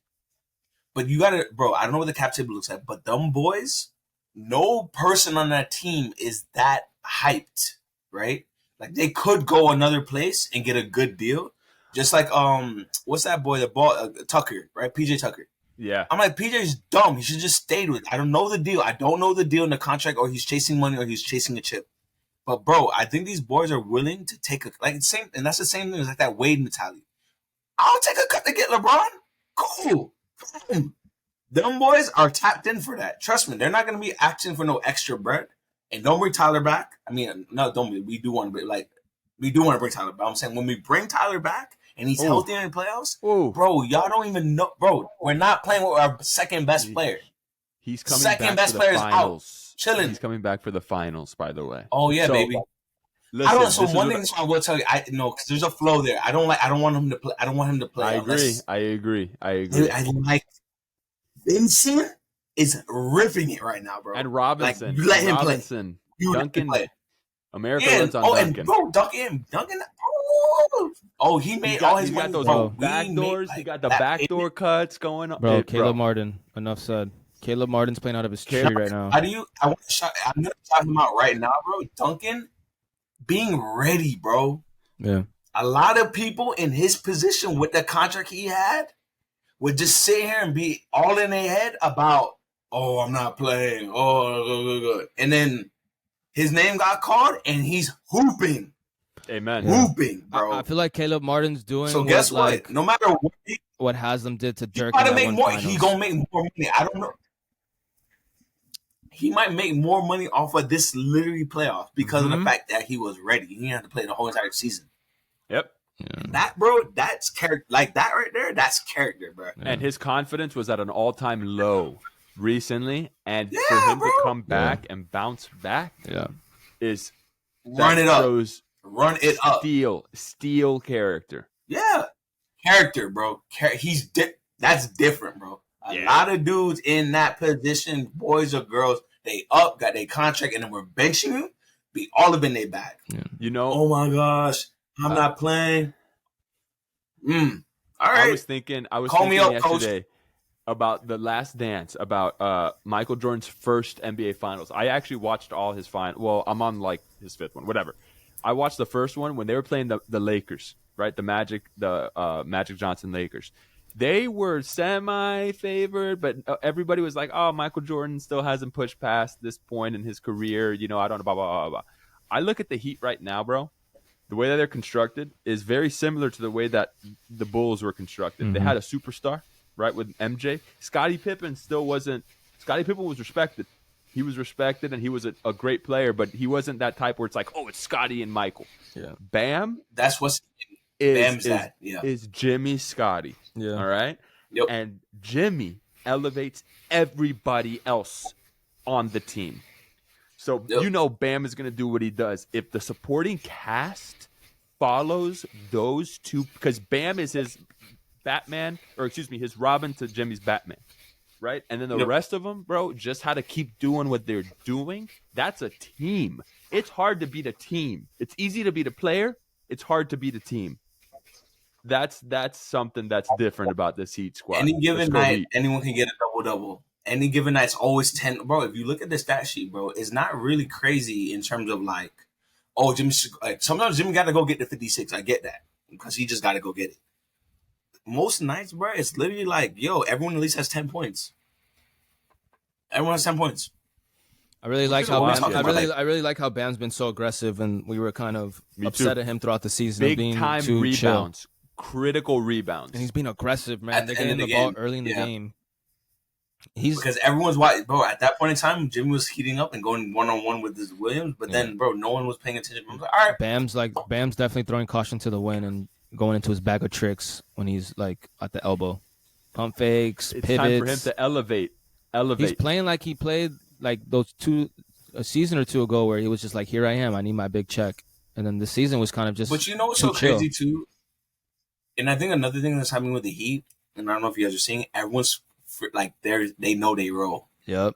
And I think there's a certain. You're talking about confidence too, Isaac. I think there's another point where obviously you got to put in the work and like do the fundamentals of like being prepared for whatever you're doing. Right, so you're doing the work, but also too knowing your team and understanding your role within the grander scheme of things, right? Mm-hmm. So if like, even at my job now, like I've been working at this preset for like 5 years, 2.5. And I would say like the relationship I have with my manager and the people around, like they trust me, bro, that I know what I'm doing and I'm executing, and they don't really like second guess. The same way, like, we don't second guess whether Jimmy's going to take the last shot. Same way, if even Vincent and them boys been stepping up. The fact that they have confidence, like, Stress, like, bro, I remember even the when we were at Eastern Conference, Stress took a huge 3 to, like, tie it or, like, what. And I've seen that from multiple players, bro. It's not like, oh, it's only Jimmy. Jimmy takes a majority of them. But I've seen it from Struss. I've seen Robinson do it a few times. I've seen Vincent do it a few times. So it's like, all right, bro, like, and they're not, like, the end game. It's like we're down 6. We need a 3 on this possession, but like if we miss this, it might be the game, right? Mm-hmm. But we need an op, and these boys are pulling up and stroking and getting it right. Pause. Yeah. This is definitely the most self-aware team in the playoffs this year. Definitely the most cohesive and self-aware team of what is demanded of each individual. Not so scared. So like each individual knows what's expected of them now. I'm manifesting it right now. We're winning a championship either this year or next year. I think it's really determined. I think if we play LeBron, we're going to lose. I think if we play Jokic, we can probably beat them. I do think Bam can go head-to-head with him, actually. Yeah. I actually think Bam can take his lunch. Yeah. I think I really And we can throw different bodies at him. We can throw Cody Zeller. We can throw K Love at him. Our defense is great, bro. That's our strong point. I'm telling you, bro. Like, the problem with the Lakers is they just have that. Bro, LeBron's an X factor. that man isn't like him. He's a single-handedly he's a joker. could He's go a dope dumb. joker in the deck. No, but yeah, There's exactly. there's no answer for him. I'm saying LeBron's like an ace in the deck. Yeah, LeBron, we have no answer. No one has we an really answer don't, and we don't have an answer for He does look a little depleted right now, though. Don't get me wrong. That man looks a little tired. Like he's not trying to do the most. No, I think he's. no, I was saying early on, he like in the first 2 rounds, he wasn't doing the most because he wanted everybody else to stay in rhythm. So when the times he has to go God mode, everybody is still hot. You know what I'm saying? Because if you go God mode and then you try to you pivot and try to rely on your teammates, they're not in rhythm. And we all know basketball is a rhythm-based sport. I think he was like playing at smart, high IQ basketball, but now I don't know. This series, he looks like. I was gonna say, do the Disney thing at the end. Do the Disney. Just say, my name's Hugh Miles, and this is the Disney Channel. Go like this. Go like this. Go like this. You gotta point at the camera. Point at the point at it. Point at it. Point at it. There you go. Yeah, it's the opal. Whoa, bro! Yeah, what? Use one finger. I know I like to use 2 usually, but use 1. Oh, okay. You look like Dr. Strange. No, this is how you do it.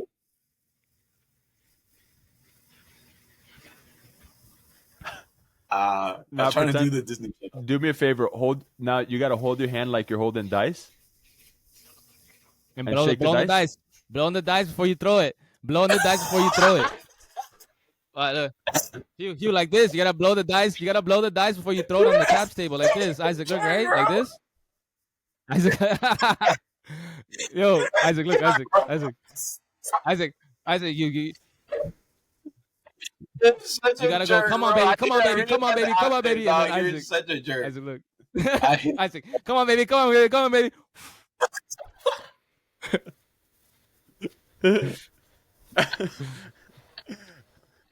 That was good, bro. Oh, man, that made me laugh. That gave me some life. All right, you gotta ask your question. Ask him your question, bro. And it's then just we'll wrap this thing up. You know what it is. Yeah. I don't really have a question, man. Oh, yeah, the plug. Yo, Hugh, where? So if you want them tell the people, tell the listeners where they can find you. If you want them to find you on Instagram, what are your socials? What you got coming up? So my Instagram. So I'm only. Yeah. Okay, so where you can find me on Instagram, my tag is Hugh Miles, but there's a period between the L and the E, so it's HUGHMIL_ES. Projects. Yeah. Projects I'm working on right now. Something me and George are actually working on together. It's called If You Know You Know.fm. So the concept is basically putting together all the dope sounds that we've been curating across multiple genres, but also trying to give you guys a more like I say, like a smaller version, like a sample size through reels. So imagine you go onto the site and you'll see a reel where we're basically making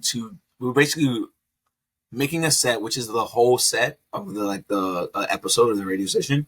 But then we're, from a marketing standpoint, we're giving you incremental pieces of it through a reel. So you'll only see in a reel or in a post, you'll see like the transition between 2 songs, right? So that's like a way for you to see the song or hear the song really quick and discover music really quickly through our page. But then you can also go listen to the full mix if you want.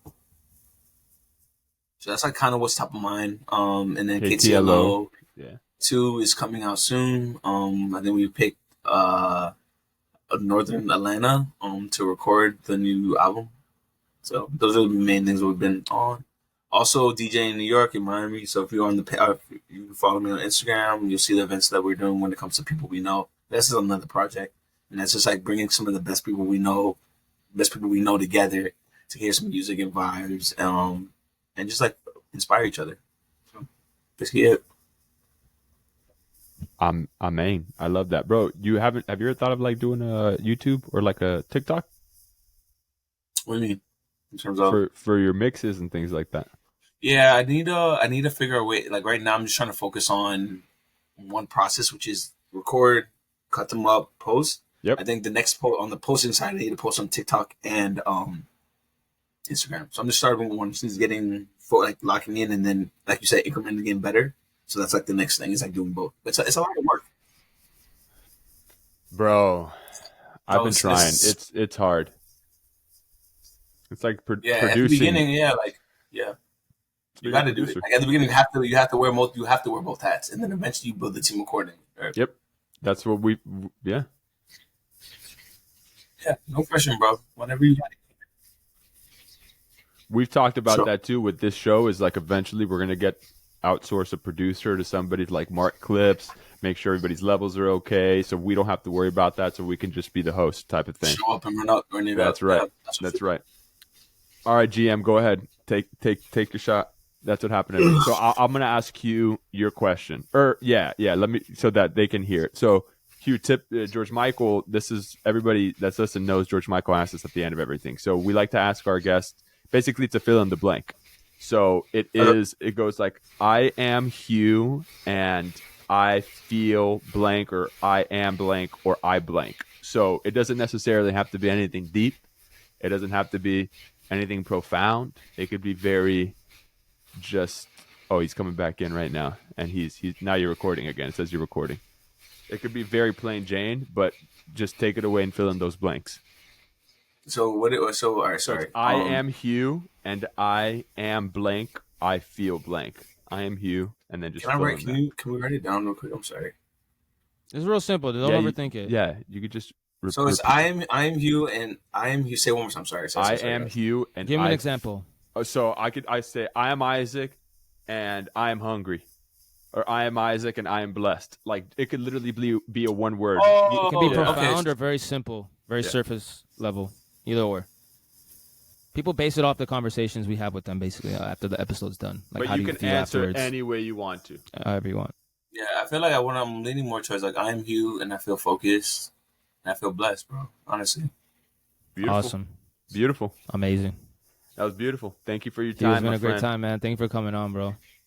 Man, thank you guys always for having me, bro. Bro. I'm always down to kick it with the gang, bro. We'll definitely run it back soon. We're gonna have some boys episodes too. Bro, I can't wait to hopefully. I mean, if I get an episode again earlier, that'd be great. But also a year from now, when we do it, I'm pretty sure once you guys do this for a year, you're gonna probably revisit. And I can't wait to have that discussion. Remember that moment, and then, bro. Whole nother spot, bro. We're going for at least a year. That's like I told GM, bro. No, bro. I know that, and that's what I'm saying. I think that's what's gonna be really cool. Like we can go listen to this one, and then we'll have a new one. We'll just talk about what we were talking about a year ago, and we can actually recall obviously this is more centered around loving the process. I think that was the main, I guess, the takeaway I wanted to instill when you guys are asking all the questions I wanted to give people, especially things that have been happening more recently for me.